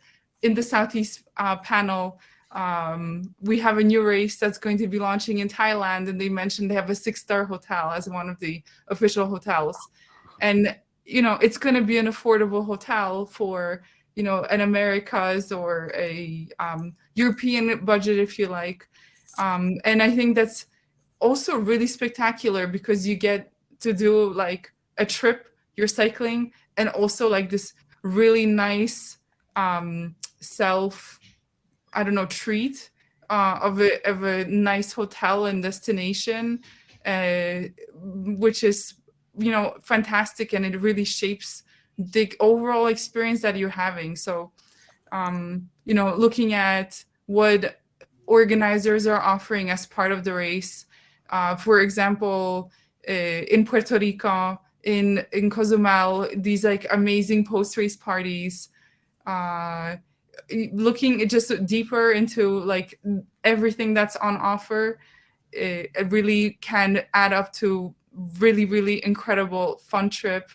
And the little details in planning, like, and now I'm going to email them and book this taxi ahead of my trip, get that, already squared away, helps so much. When at the end you have your packing list and you're organizing everything and already having one peace of mind. And actually, going back to one more thing I just remembered, Luis, you were saying before how you're, like, visualizing every aspect when you're planning the packing. Chris has written an extremely thorough packing list. So you actually don't even, to all of you listening, you don't even have to visualize every aspect. Check out Chris Geiser's travel packing list, because it has everything from the pump to all the cycling clothes you may need. And the things that I tend to forget the most is actually the casual clothing, like the rain jacket, the boots or whatever. I'm always the one, like, forgetting. I always think about the cycling first, and then I'm standing somewhere cold and I have no jacket whatsoever. And I've been accused of overpacking. in the past. So take my list with a grain of salt, although it was recently pointed out to me that the one essential that I forgot to put on the list. So if you're downloading that list off the gfny.com site, remember to just write down on the top of it, power adapters, right? So for whatever country that you're going to, I forgot to put power adapters in there. And I think the reason that I forgot to put it on there is because I always leave them in my luggage. I never take them out. So once they go back in the bag and I fly home, the bag gets emptied of clothes, it gets zipped back up, and it goes back on the shelf with the power adapters in it so that I don't have to go looking for them the next time. But because of that, I forgot to put them on the list. So sorry, everybody. Louis, you've been all over Latin America. What have your experiences been with, just getting around, getting the bike to and fro? And you're usually traveling with these days with grupos, so there's a number of you that are traveling together. So how is it traveling in a group? Traveling in the group, it's a little bit more challenging if you're traveling by yourself or just with one more people, especially because if you're taking more than one bike. I would say that the biggest obstacle or the biggest difference, it's the size of the car you will need. Or like if you're jumping on a train or you're jumping on the subway, or even the elevator at the airport, you will need to take 2 trips because you probably cannot fit 3 or 2 bikes in one elevator. So it just takes a little bit longer. So I would say definitely take more time.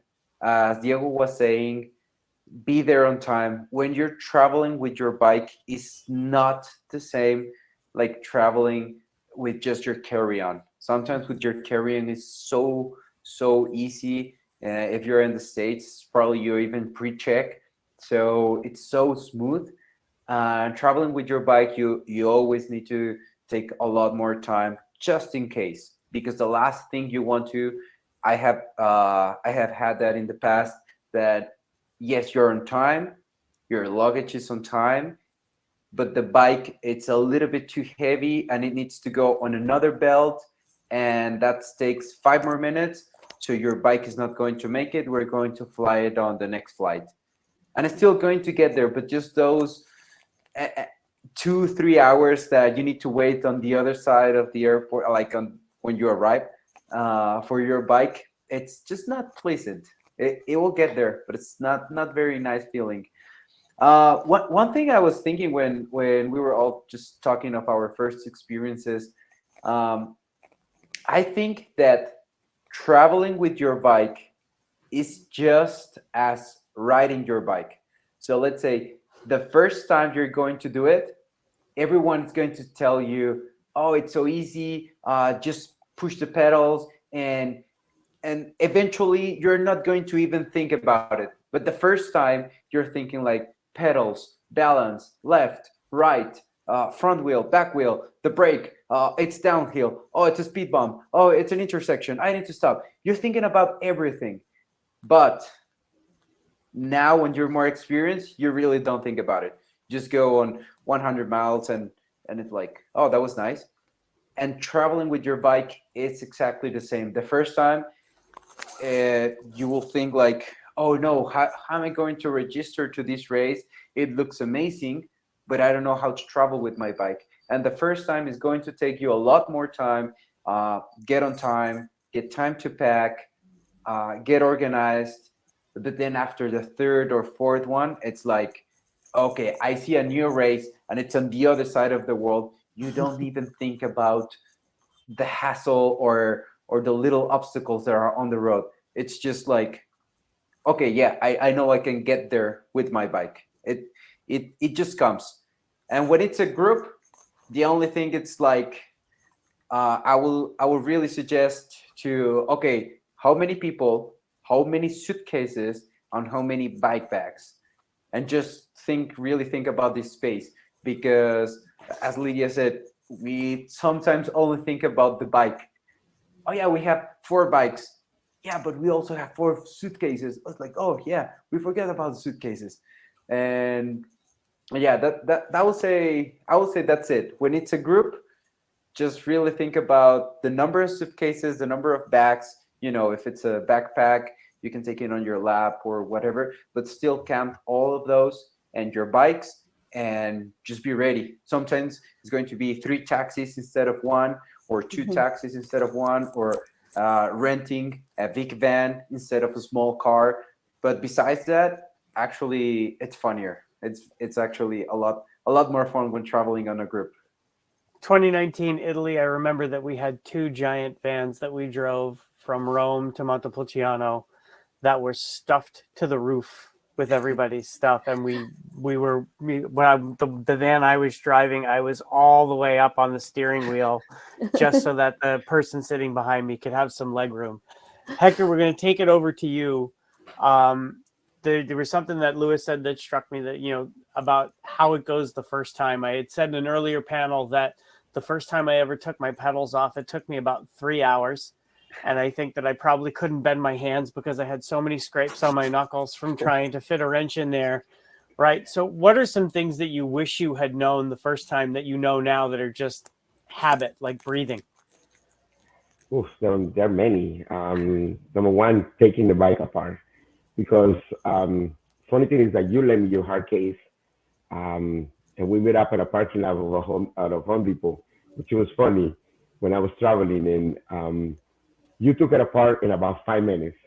So when I got to Punta Cana that I was going to, it was just like, how did he do this? And it took me something that it was as simple as a 20-minute put together, took me like 3 hours.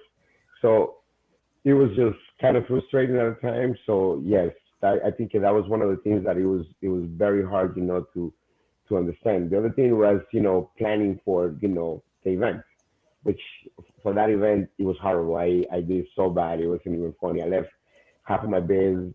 I didn't have the shoes. I left the helmet.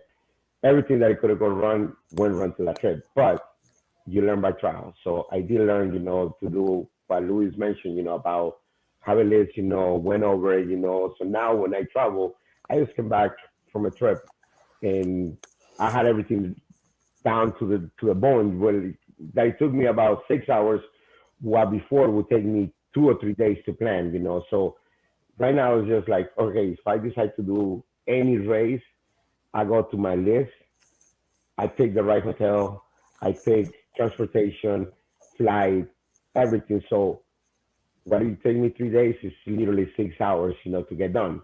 And I'm as guilty as you are, I'd rather bring more stuff so I don't miss anything. I just travel less, because at the end of the day, if I need a rain jacket, is there. If I need a vest, is there. If I need long sleeves, is there. Instead of like, all right, it rains, what am I gonna do? If I go for a ride and it rains the day before of a race, now I'm gonna be riding with wet shoes. I'd rather have more than less, because that would prevent a lot of the things. And now, what it used to take me to an hour to like take a bike apart, it's literally 5 to 10 minutes. Put the bike together, it's now down to 10 minutes, which is great. It's like Noel in one of the previous sections mentioned about changing a flat. I'm down to like 3 minutes in the front, 5 minutes in the back. So you start learning, you start doing it, and once you plan things out, it's like, that's it. Now I could do it, and it comes and goes, So it's great. Great. And Caroline, how about you? How are you with your own bike? Do you have any problems taking it apart, putting it back together? You feel pretty comfortable with that? Well, actually, as Hector says, I think with practice, one starts learning how to do it. At first, when I first traveled to Cusco, I really didn't know how to assemble my bike or disassemble it, but I did practice like changing tires and all those things. And bit by bit, I've been learning and learning. And I think that's the important part, that like with all these experiences, you gain more conscious of what you need and what you have to do. And I also like think that when there are so many varieties of races that GFNY offers. You have the webpage, you can go into each one of the races, you have a race guide, you can see which hotel you want to stay at, the transportation, what bike case you want to take. I think all the information that an athlete needs is there in the webpage. You just have to go and read it, and there's so much help there. About how to travel, if you need a bike insurance, if you need a travel insurance, let's say. Also, if you want to take if you like in my case, in Cusco, the first time, Cusco is in the high up in the mountains. It's over 13,000 feet above sea level. So it's quite high up. So that was my first race, which was really challenging. And you had to think a lot of variables, like your nutrition, the clothes you were going to take as well, because the climate is also different. So you have to think of so many things. And just like Lydia, and I managed to travel with different cases on my trips. Like for Cusco, I went with a hard case that friends of mine lent me. Then to Italy, I traveled with a box, a bike box. And my last trip, which was to New York, I traveled with a soft case. And I decided that the best one was the hard case, really, because it kept me more, I felt that my bike was going to be safer, especially when traveling long distances, because in Peru, we're really back and beyond. So yeah, I think all the information is there on our webpage, which is good that we should just read it, and it's all there. Okay, so let's go from there to hacks. I love the word hacks. I've been using the word hacks all day. I don't know if they got the word hacks in Southeast Asia the way that this group would probably get it. But hacks are my favorite thing. And so my current set of hacks is, if I'm riding Campagnolo, I bring a full set of bore spokes. I bring 3 derailleur hangers. I bring 2 sets of brake pads. I bring, what's the other thing that I did I mention derailleur hangers? I did. And I also bring end caps for the handlebars, because I just want to make sure that I have end caps that fit my handlebars. So it's really sort of thinking ahead. In 2018, between Portugal and Germany, we stopped off in the area of France where Mont Ventoux is, to just go and do the climb. And at that point, I realized I needed a new bottom bracket. And just thinking to myself, is this place going to have a Campagnolo bottom bracket? Well, luckily they did. And he changed it in about an hour, which was great. And it was under €100, which was also great. But I thought, boy, that really could have gotten expensive and bad fast. Matthias says that that's actually a spare bike that I'm actually bringing, which he's not entirely wrong. If I'm driving, I actually bring a second set of wheels. So, it's pretty bad. But I was going to say that's not really hacks for me. That's just like being very well prepared. For example, the end caps of your handlebar, that's being prepared. But if you don't have them, or if you lose them, you open a bottle of wine and then you use top, and you can put them on your handlebar. That's a hack. And then you have the that's wine. A hack. Exactly. That's a great suggestion, Luis. That's a great hack. That's it. So what are your guys' hacks? Tell me your hacks. I mean, we love the cork hack, but tell me some other hacks. And for everybody that's on the chat, tell us your hacks. We want to know your hacks. So start with you, Lydia. Do you have any hacks? Oh, a link with a list of hacks. Okay, we'll do a hack list. That's a good one. I don't know. I think I don't. From like 20 years of traveling with my bike, my best takeaway from that is like it gets easier every time. And definitely the first thing I in my first race I ever did, I traveled. My bike shop packed the bike, and I get on the other side, and I'm like, okay, what do I do with this thing? And everybody was like, what? You need to know how to put your bike together. So that was immediately the next thing I learn how to do. And then it was like, really, you can blindfold me in 3 minutes. My bike is going to be like fully assembled or deassembled into bike box. So it gets easier, even coming from a girl who's not technical at all. And yeah, the bottom bracket is important. I think I've been in races where you cannot trust the reliability of any spare parts. I've had 2 friends who crashed and spokes were broken, and there goes the race because couldn't get a spare wheel, couldn't get a spare spoke, nothing, to this remote, location race. So I understand what you mean when you're traveling and you're like, here are like the parts I can bring, and I want to be ready for these crazy scenarios. I've seen them happen. So when you say like these are the things I bring, it's so legit to bring them and be ready for it. Well, if I'm packing a bike that has Shimano, it's probably a little easier to get a spoke at a bike shop. I mean, obviously we're not going to be able to replace a spoke during a race. If I'm carrying spokes, I mean, the reason that they started calling me Mac was because I had everything in my pockets all the time. And so they started to refer to me as MacGyver because it rhymes with MacGyver. And so it was because I always had hacks, and because one time I was busted having a giant bagel and lox sandwich in my back pocket. And well, that's the beauty of the GFNY jersey. You can put your CO2 in the side pockets and your sandwich in the back pocket. So well, you still do. Right. You still do the same. You haven't changed. Which, don't judge me.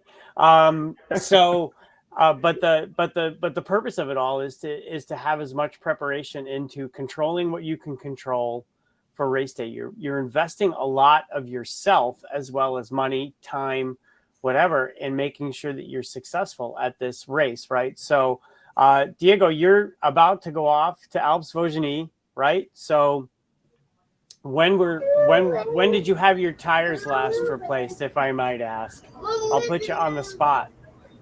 Well, I did Bogota.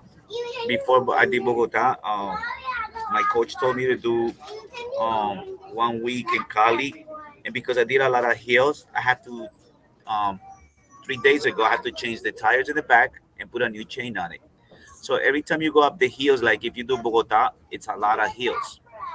And Cali, Colombia too, is a lot of hills. So every time you go up, you're gonna do at least in 1 week or 2 weeks, you're gonna do a lot of tires. Your tires are gonna wear out, and so is your chain. So I had to replace the chain this time, and of course I'm doing the cam.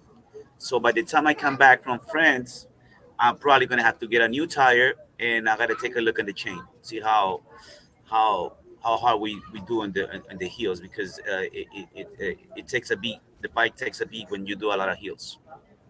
So, Louis, I'll put this to you then. Is that, again, not necessarily a hack, but just really good bike maintenance? Yeah, definitely get like those things are the ones that you really, especially the chain. I think the tires is one of the most look at.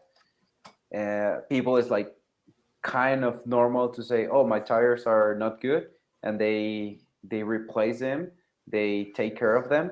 But the chain, there's so many tools that can tell you, or your chain still has 50% more life, or your chain is has been dead for 2 years. That's why your gears are not right. Yeah, definitely. That's just being well prepared. For hacks, I will say one of the things I always do is to put 2 water bottles on my bike when I travel with it. I don't take them out. I put water bottles on the cages, and that will help, especially if your water bottle cages are from carbon fiber or plastic. That will help that they will not break during the travel. So, and that way you already have 2 water bottles on the other side. I always travel with one extra always on my hand when I'm driving or flying or just drinking a lot. That's it. And One other thing that I do, it's especially when traveling to a race, let's say we're going for a weekend or a weekend plus 1, 2, 3 days, not like a long travel, but let's say we're traveling for 5 days with a race, and you really like to have some stuff that cannot go under carry-on, and you don't really want to document a suitcase check-in. So what I do is the big stuff or the liquids, I will put it in one place of the bike box that it's secure and it's not going to damage the bike or the frame. And you normally will either tape it or grab it or make it still there, that it's not going to move and damage the frame. That would really help to, and it helps for a lot of things. It can be something nutrition, it can be shampoo, it can be toothpaste, it can be so many other different things. But that way, you can still travel with just a carry-on and your bike and all the things you still want. That's what I normally do. You raise a great point about the carry-on, because in the Southeast Asia panel this morning, our great friend Frank Lee referenced his carry-on bag and how he always has everything he needs for race day in the carry-on, just in case something happens to the bike. So what's in everybody's carry-on? Caroline, let's start with you. What goes in your carry-on? Well, usually I always take my helmet in my carry-on and my bike shoes as well. And I take my extra clothing for race day, like the bib shorts, the socks. I do the same. I try to make sure that in case my suitcase doesn't arrive on time, I have my spares all in my carry-on, and goggles and as well. I always have that just in case. And in my suitcase, when I pack the case, I try to put also the clothes to protect the frame of the bike as well. And I try to always obviously take the hanger and the shifter away and protect that also. Those are like my hacks as well, just to make sure when one travels that the bike goes as safe as you can. But definitely I think that what they've suggested to take in carry-on is very important. Also take care of that you cannot take a CO2 cartridges. That's also prohibited, and sometimes you have them in the suitcase and they tell you if you're taking that in the control, no? So you have to really know what you put in your carry-on, what you're putting in the bike case. And I think that's why it's so important, like, to have a checklist as well of things that you are going to take, and maybe just make sure, just in case something happens, especially when traveling long distances and you have to commute. It's at the top of the GFNY packing checklist to take the CO2 out. Yes.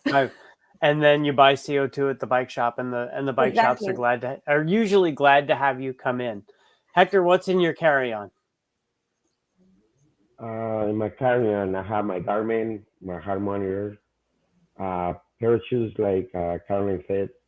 But I always carry two pair of shoes, no matter what, if I'm going anywhere.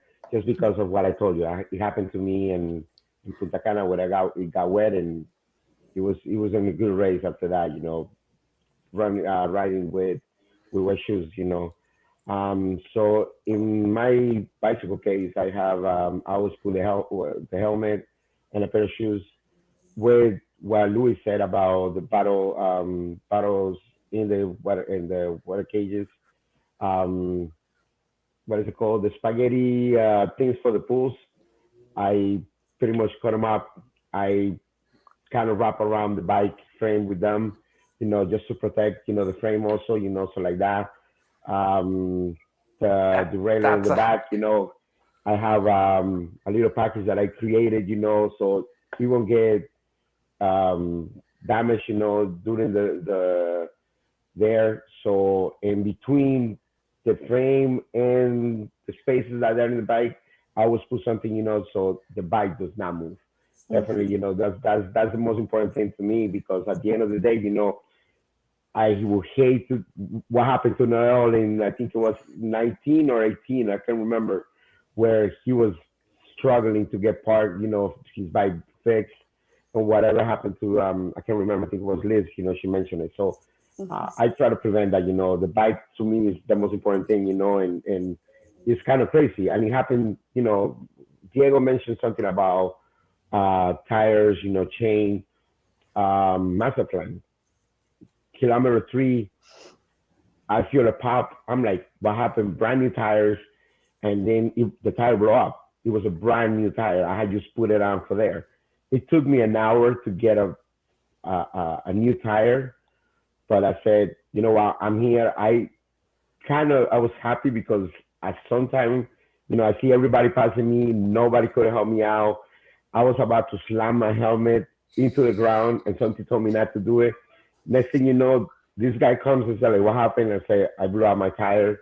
The guy goes, give me a minute, drives 20 minutes, comes back with a brand new tire, and here I am. I'm the last person in the race. And at that point, it was just, Hector, you got to do this. And I started riding. Next thing you know, it's the smallest climb in there, and I'm catching up people. And at that point, motivation kicked in, and it was just doing it. I did the first lap. And they were like, no, you guys cannot continue. I looked at a group of guys and said, like, let's do the second lap. And we did it. And it was just, and the funny thing is, Louis goes like, what happened? I said, like, bro, I blew out my tire. And I showed him the picture. Sean was like, did you really wait an hour? And I said, like, yeah, I waited an hour. And I finished. I did the 2 laps. It took me a little longer than I expected, but if that never would have happened, it would have been a great race. And at that point, I learned that, things will happen and things, you cannot control everything out of a race. But you never think that, a brand new tire will blow up the way that it did. And it happened, So I learned the things in that race. That was one of my best ones. Okay. You chased on and you finished. So it was a great race as far as I'm concerned. We so dig that about you, that you chased on and you finished. So we are out of time. We're actually over time. This panel was just such a rich area that we had a lot to talk about. So, I'm going to let everybody go. Thank you so much to everybody. And then we'll have some of you coming back for the Spanish session that starts at 4:30 Central Time. And I want to be mindful of the fact that we still want to talk about GFNY NYC here in the Americas panels. So we want to give that the proper time. We have a panel standing by. We're going to go to commercial for 5, and then we'll be back. Thanks, everybody. Thank you, guys. Thank you. Bye-bye. Thank you, Chris. Thank you, guys. Yes, Thank you yeah. for the opportunity. Bye-bye. Bye.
We are back. Thanks, everybody. That was the GFNY helmet.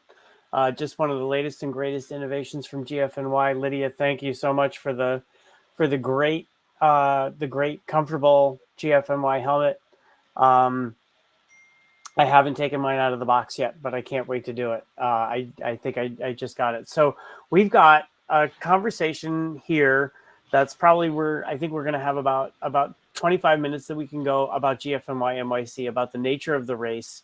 We've got some heavy hitters here in this discussion to talk about GFNY NYC, some people that have finished at the top of the list and done very well. Ben Gorodetsky, Paulina Allen, Louis Lamus, of course, and one of the founders and designers of this most challenging race, in my estimation, Lydia Flume. So we're so happy to have you guys here to talk about GFNY NYC. And I know that in the past, I have, rightfully or maybe wrongly, I have referred to the GFNY course as the most cruel of all the GFNY courses, the New York City course, because it keeps you guessing in so many ways. This year, finally, we were able to have the 10th edition of the flagship race back in May. And so that's why it's worth having this discussion now. Specifically, this race has a little bit of everything. It's got climbing, it's got descending, it's got flat out full gas hauling, and most of all, it's got the big city panache of New York City to start on the George Washington Bridge. Just the view of the city as you relax and unwind after you finish. And then the atmosphere, it really pumps you up, right? Everybody goes out hard, right? That first, let's say 15 kilometers through the park and out onto 9W, everybody is just sort of jockeying for position and trying to get ahead. But what happens is you let yourself down maybe when you get caught up in all that swirl and all that atmosphere.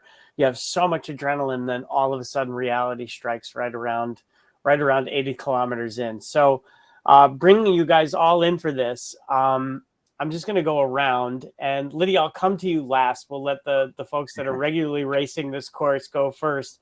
But what is it that makes the GFNY NYC course so, fill in the blank with your words? So what do you think of? Is it unique, challenging, frustrating? What is it that gets you going about GFNY NYC? Paulina, we'll start with you. How about that? Okay. Oh, it's hard. I'm sitting here laughing. I think I've been fortunate. I've done it, I don't know, 6 or 8 times. And every year I go and I have a different strategy with my training.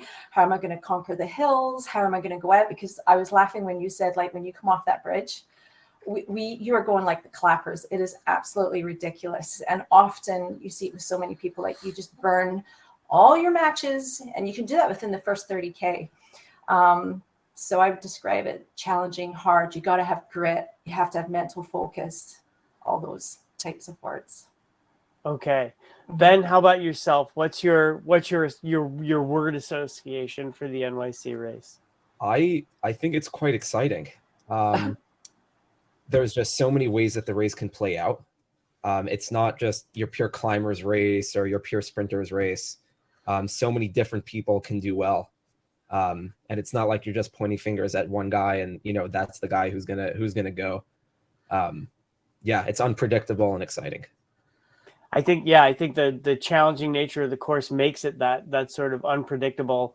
Uli, in an earlier session for Europe, I think called it most akin to what in Europe they would refer to as a monument, right?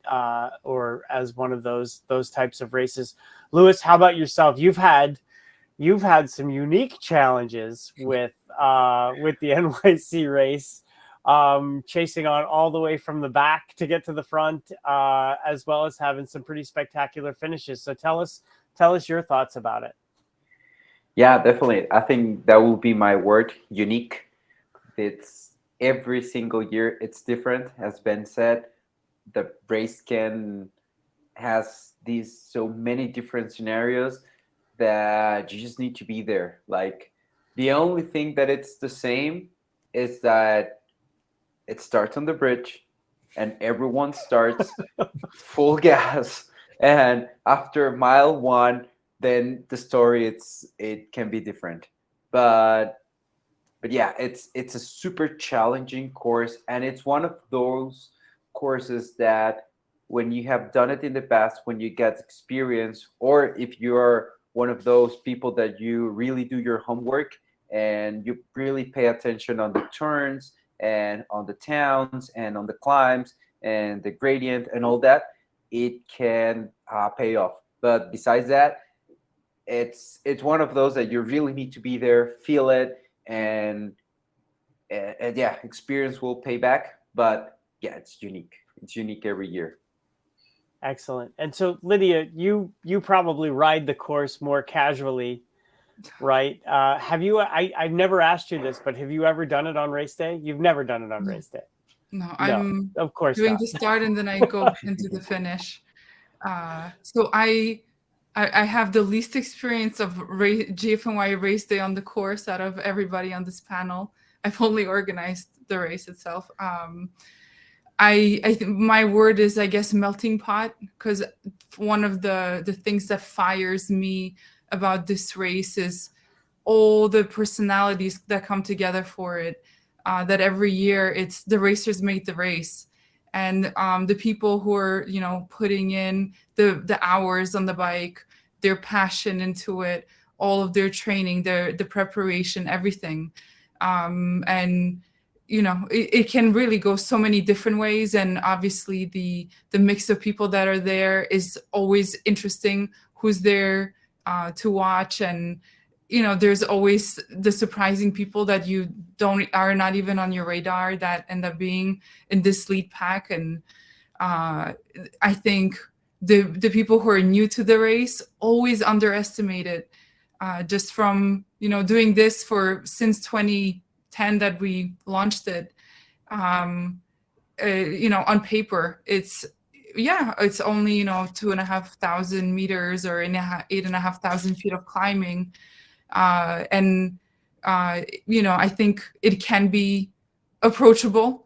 And it's definitely not like 4,000 meters of climbing with like 3 mountain passes. And yet the challenge of it is keeping inside the peloton. The challenges, all the rolling hills on the course that are really, I think, underestimated and that accumulate. And I think over the years, seeing the people who have not done it before coming into it like, oh yeah, I've been training, I got this, and kind of put themselves out too early, and then end up on like the back half of it, and already having spent too much.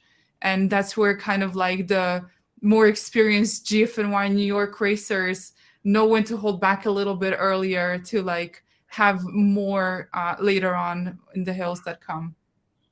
I think that's an excellent point, and I think to add to it, I think Uli had mentioned in the Europe panel that you can't win the race on Alpine, but you can certainly lose it. So, Paulina, let's start with you one more time and just say, what's the biggest mistake you've ever made on this course?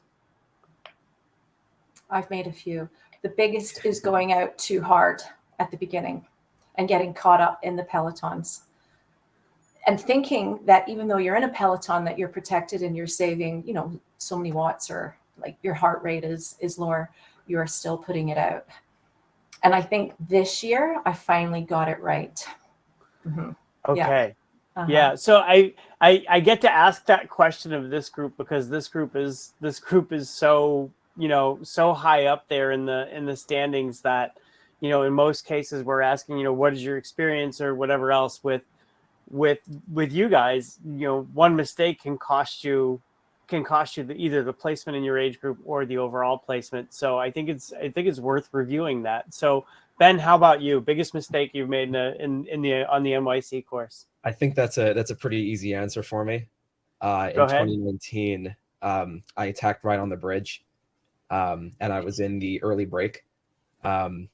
I hope that more people would come with, but it ended up just being Cedric Haas of France, who's now a GFNY organizer. Big shocker that it was him that went with you. Yeah. Yeah, so that was definitely my biggest mistake. I did wish that more people had come, so that it could be a bit more of a substantial breakaway, but it ended up just being us two, and it's hard to get enough time that way. Okay. Lewis, how about you? Ooh, I feel bad telling this, but my biggest mistake was the first year I did it, I arrived too late to the start. Like I was on my mind, I was still with enough time, but it was too late. We were planning on arriving to the bridge. It was like just under 1 hour, which if you have been there, it's too late. 1 hour, like by the time we were trying to get to our coral, it's like we couldn't make it, because then it was like, you know, 30 minutes it closed, and so we were supposed to start in the front, and we ended up starting in mid-pack, like 1,000 or something. I remember exactly going through the start, and I saw the clock, and it was like 10 minutes, and I'm like, oh my god, this is going to be very hard. Like the front of the race is already 10 minutes, and I haven't even started yet, and this is already too hard. So yeah, it's nothing I can say, because I knew the number of people going. They always told me to be there on time. I read the magazine. I was prepared, but that was the biggest race I've ever done.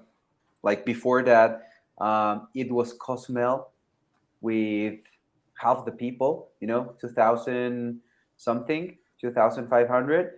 And Cozumel, without the bridge, is so much easier to go to the front of the peloton and find your coral. Like and I'm from Mexico, so I kind of know my way around my country. And I was in New York. I'm not from there.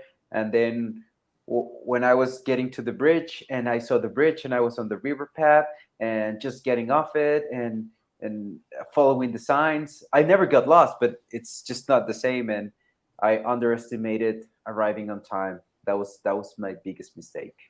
So that led to you and Dan Craven riding like you had just robbed a bank until Yes. how far? West Nyack, I think, is where you guys finally just fell apart, right? Yes, yeah. It was a good 20 minutes more, even more, like 25, 16 minutes, no, sorry, 25, 30 minutes of yelling at people. I'm very sorry if I yell at you or if I pass you very fast and I scare you. I was just trying to get to the front. And I was trying to be very vocal to not scare anyone, because I know how they're feeling. I know they're racing. I know their adrenaline. They're focusing on the front, and then two guys passing very fast is not exactly what you want, and it can be rude as well. So it's not very nice. But yeah, it was way after Alpine. After Alpine, we got in a group that made it also back to the front group. One of those groups that very strong people. There are not VIP choral, there are not racing choral, but still very strong people. So we finally catch them, and then we cut the front group after, way after. Okay. So a lot's been said about how the race really starts after Bear Mountain, right? So it's pretty easy up until Bear Mountain. Bear Mountain is, for as long as it is, which is it's atypical of what you'll find, just around New York City, but it's not exactly the most difficult climb in the world. So you descend Bear Mountain, and then the real aspect of mental toughness comes in, because you've got so much climbing to do over the next, let's say, 50 kilometers, back to where you're going to have to climb again just to get back off of River Road and make that final sprint to the finish line. So, Paulina, how do you get your mental toughness in order so that you can survive just the sort of ridge road area where you're past all those climbs and you're now just on that long straightaway back to Strawtown where you have to just not fall apart to be able to stay in it? I think at that point you're trying to get in all that last nutrition that you haven't eaten because you've been climbing so much and you forget to eat. And then I think you're also that you're going to be coming into that finish line, and there's a lot of people and the announcers are there, and it is a big deal when you're coming in. I find that can also often drive me to getting into the finish line, and just to, you're hurting, but everybody's hurting, and you got to think, my mantra is often like, I can hurt more than anybody else. So if you have that type of attitude, it makes it so much easier. Yeah. Okay. Mm-hmm. Yeah. Ben, how about you? Mental toughness. How do you stay out of your own way, so to speak? I think at that point in the race, it's more just thinking about winning the group that you're in. Whether it's the front of the race and you're trying to win the overall, or an age category, you're just trying to beat the other people that you're riding with in your group.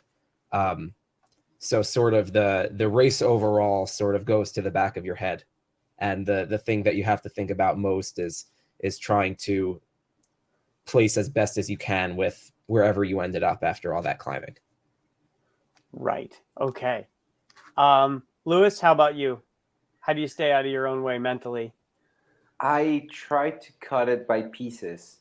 So instead of thinking like, okay, I just descend Bear Mountain, I still have, I don't know, 40 miles to go, or 80K, or I decide to cut it. It's like, okay, from now to the top of the next mountain, it's just 10Ks. So I just focus on those 10Ks. And then once it's done, it's like, okay, here's a downhill. And then now let's focus on the next 5K. and the next big intersection it's at 6 gates after now. So I just try to split it and to give myself little rewards. And as rewards, it's just drinking and eating, and but just to keep not focusing on the end, because it can be very tough, and then you can be overwhelmed of, oh, it's still 20 more k to go, and I already passed away like 20k before. And so if you just cut it, it's slightly easier to keep focus, because it's it. Just keep trying to keep focus. I wouldn't say it's mental toughness. I would say it's more like um, getting I forget the word, when you're doing, when you have your 3 balls with 2 hands and just throwing them around. Juggling. It's more about juggling with the fact that you are already spent, but you're just trying to pretend not to. So it's just like, okay, 5 more k, 10 more k, until that hill, until that tree, until that next turn, and just yeah, keep trying to keep focused, trying. Lydia, you've been an endurance athlete most of your life. So as far as everything you've done, and you've ridden the course but not raced the course, but you've raced so many really difficult and challenging courses. I mean, where does it stack up as far as toughness? Was the idea of the NYC course to create something that was challenging this way? Yeah. The goal was from the get-go, when Uli had this idea to do this race, and then we figured out, okay, what's the course going to be? We were just riding around between New York City and Bear Mountain and picked the hilliest course possible. Obviously, over the years, it had to get modified to what it is now, because we've had some more hills that ended up being not viable because of traffic or other constraints. I love when people say, I hate you at the end. And that was really tough. And I say, you're welcome. I think that's, that what drives me too. I really love the challenge. I love the tough moments that kind of fuels me in a race. I love overcoming the dark moments. And what I always focus on is I'm doing it. And the day that I've been looking forward to and training is here now. And I try to always just bring that back to myself, as Lewis's method, breaking things into pieces and give yourself little goals. For me, it's more like bringing myself into reality and kind of putting the pain out and just being like, I'm doing it. This is the moment that I've been dreaming about. I've been training for so long, and here I am, gotta get it done. And one really interesting thing for me in terms of New York is after the race, I'm competitive. I train. I love to race, and I like to place well. I at the end look at the rankings and where I placed and compare myself. And I do my best. And one really surprising thing for me is when I look at the leaders, we have to look through all the pictures. So then I'm looking at all the leaders, the Camila Cortezes and everybody else, all the top 100. I'm looking at all the pictures and my God, they hurt. This is the amount of pain that people put themselves. It's really the who's most successful at taking the pain and giving the pain and to yourself. It's really the thing that you have to do to be in the lead. And I always thought oh yeah, they're just so fast, they're just naturally faster than me. No, they just hurt more and they just do it. That is a really excellent point. I think we can end on something a little controversial from a couple of years ago, because I've just never really gotten a straight answer. This is like, how many licks does it take to get to the center of a Tootsie Pop? But in 2019, we had the Breaking 4 competition. and nobody made it. I remember for the class rider that I am, that I was going up Baby Bear when I saw the front of the race coming down Baby Bear, and me and somebody I was riding with, we looked at each other and we went, not today, because we saw that the clock already said 2:15 and we said, nope, it's already over. They're not doing it. So do we think, this is a great group to ask this of, do we think there'll ever be anybody that will be able to break 4? Anybody want to shout it out?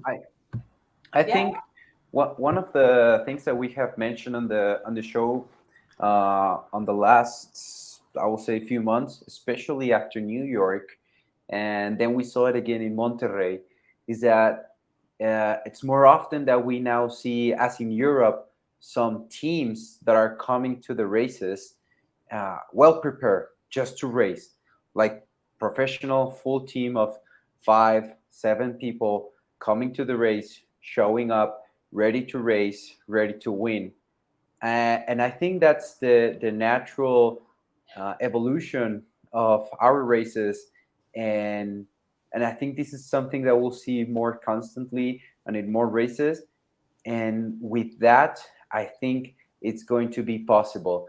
It's definitely not possible if you have people just attacking each other from the gun, racing in ones and twos with, for example, me with Flav. It's like, okay, he's my cousin. Like, okay, let's be teammates for today. And maybe Ben gets another pal and he says, okay, let's race together. It's very difficult if you're ones and twos, but if you have a team against another team, and it's like, okay, this is a lot faster, because then you can even get people dedicated to keep a fast pace when it naturally slows down and people was trying to take a breath, like after Alpine, like in New York, from the gun until Alpine is full gas. For after Alpine is normally a little like, okay, who's here? Let's take a drink, let's eat something, and let's rethink our strategy between how many people is here. But if instead of that, you have 3 guys going full gas to try to just keep a very, very high pace, I think it's definitely possible. And I mean, the time of this year, it was not too far. So I will say it's going to be possible. Okay, Paulina, you were nodding yes, like right away. So what's your thought? Yeah, I don't want to repeat everything that Louis was saying, but I'm in agreement with Louis, thinking that, if teams came in with a strategy and had a particular rider that they were going to protect, I think that lucrative sub-4 is definitely there. Mm-hmm. Okay. Yeah. Ben, I think are I'm you the opposing opinion here? All right, let's hear it. I think that obviously we've seen more teams coming and more teams coming to work together, like you said, full teams. But what's stopping people from sitting on? And if I come with my whole team, I would think that the win is more important than breaking 4. Mm-hmm. So when I see people sitting on, I'm going to say, hey, I'd rather save my position and save my energy to do well at the finish than risk trying to break 4 and maybe not doing as well. Because it is so easy to sit in after Alpine till Beer Mountain. So that's, maybe 90 minutes of energy that you're going to expend, and people are definitely going to sit on. That's it. That's interesting, Ben, because in 2019, I asked Ricardo Paqueta the same question, and he had the exact same answer that you did. If I bring 10 guys from Italy, then, what's to prevent, the French guy next to me from using my team to protect him and, basically taking it away from me at the finish line. So it's definitely an interesting contrast and perspective. So Lydia, I'll let you referee this one and ask you, does it at that point come down to tactics? New York is a technical race in that it's not really like just a straight road that you just go. There are turns that you have to make that, break your speed. And I think that's probably the biggest factor, just the technical aspect of this course, that it's not purely speed. It is the climbing, it is the variety of climbing that you get thrown into. So if you just go on a track and try to go for the fastest time, we've seen that happen. And I think that the course in itself makes it challenging, and besides that, it would require organization, which we look at the people, like you say, my friend and another friend, and let's work together. And then at the end you get like, do I win or do I try to go sub 4? And then you have to make this tough decision, and it is hard. And I think it takes more than one team that comes together, and it does take a collection of organization and chasing after that to make it happen, because again, the course itself is too technical to just say, oh yeah, I'm going to give it a shot and see what happens. Okay. All right. So we're pushing up against the Latin America session here. So I'm just gonna go one more whip around. We'll start with you, Paulina. Just one thing that you would tell an aspiring racer about how to conquer the New York City course. Take your time. Do not, this was the first year that I did not have to get off my bike and walk with the cramps. So that's the truth. I don't think many people actually know that.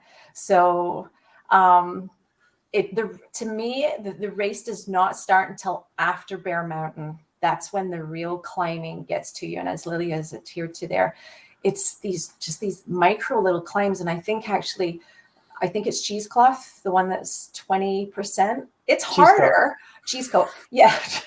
It's harder than Bear Mountain. So believe me, and I've told many people, we've had lots of people from Toronto come down. The race doesn't start until after Bear Mountain. So pace yourself. All right. Ben, Okay. How about you? Yeah. I think most people underestimate the race through the park on River Road. You have people trying to make the early break, people trying to stay at the front and stay out of trouble, and people that are trying to make that front selection coming from much further back, all racing on a narrow, fast road. And I think it's very easy to lose the race. Hard to win it there, but very easy to lose it. Okay. And Luis, one last thought? Get to the bridge on time. And as Paulina said, wait until after Bear Mountain. That's what I always tell the people. It's like Bear Mountain is the easiest one, because you can pace yourself very gentle, and it's a nice climb to just keep your own pace. But after you finish the descent, that's when you start racing. So you should get quote unquote fresh legs at that point, because you're really going to need it. So yeah, be patient and be ready after Bear Mountain. Awesome. Lydia, any last thoughts, advice? Oh, yes. If New York is going to be your first GFNY ever, or you're racing GFNY New York for the first time, read the race guide, because that is the key to having the best experience when you're not familiar with how to get to the start, all the logistics that go into the race. I find that the people who haven't read the race guide are the ones who are feeling lost, that don't really understand something. And there is so much wealth of information there to help you get prepared and have a good experience. It is a really complex race. It is, I want to say, probably the most complex race that you can ever do on your bike. The bridge, the security involved around it, the entire course, not just the bridge itself, which is also a mega logistical aspect of it. That reading and getting familiar with everything that goes into it really helps you get more prepared and have a good experience. So read the race guide. Always read the race guide, kids. We'll leave you with that. Thank you so much to this panel. This one was really, really fun. And I really enjoyed this discussion. I enjoyed all of them that we've been having all day. So for anybody that wants to tune in for Latin America, it's coming up in about 20 minutes. Luis, I will see you over there, and you'll be hosting that, and I'll be there for your technical support. And just, keep those cards and letters coming. And thank you, everybody, for a really spectacular GFNY day. Thank you so much, Chris. Thanks, Yeah. everybody. Thanks. Thank you.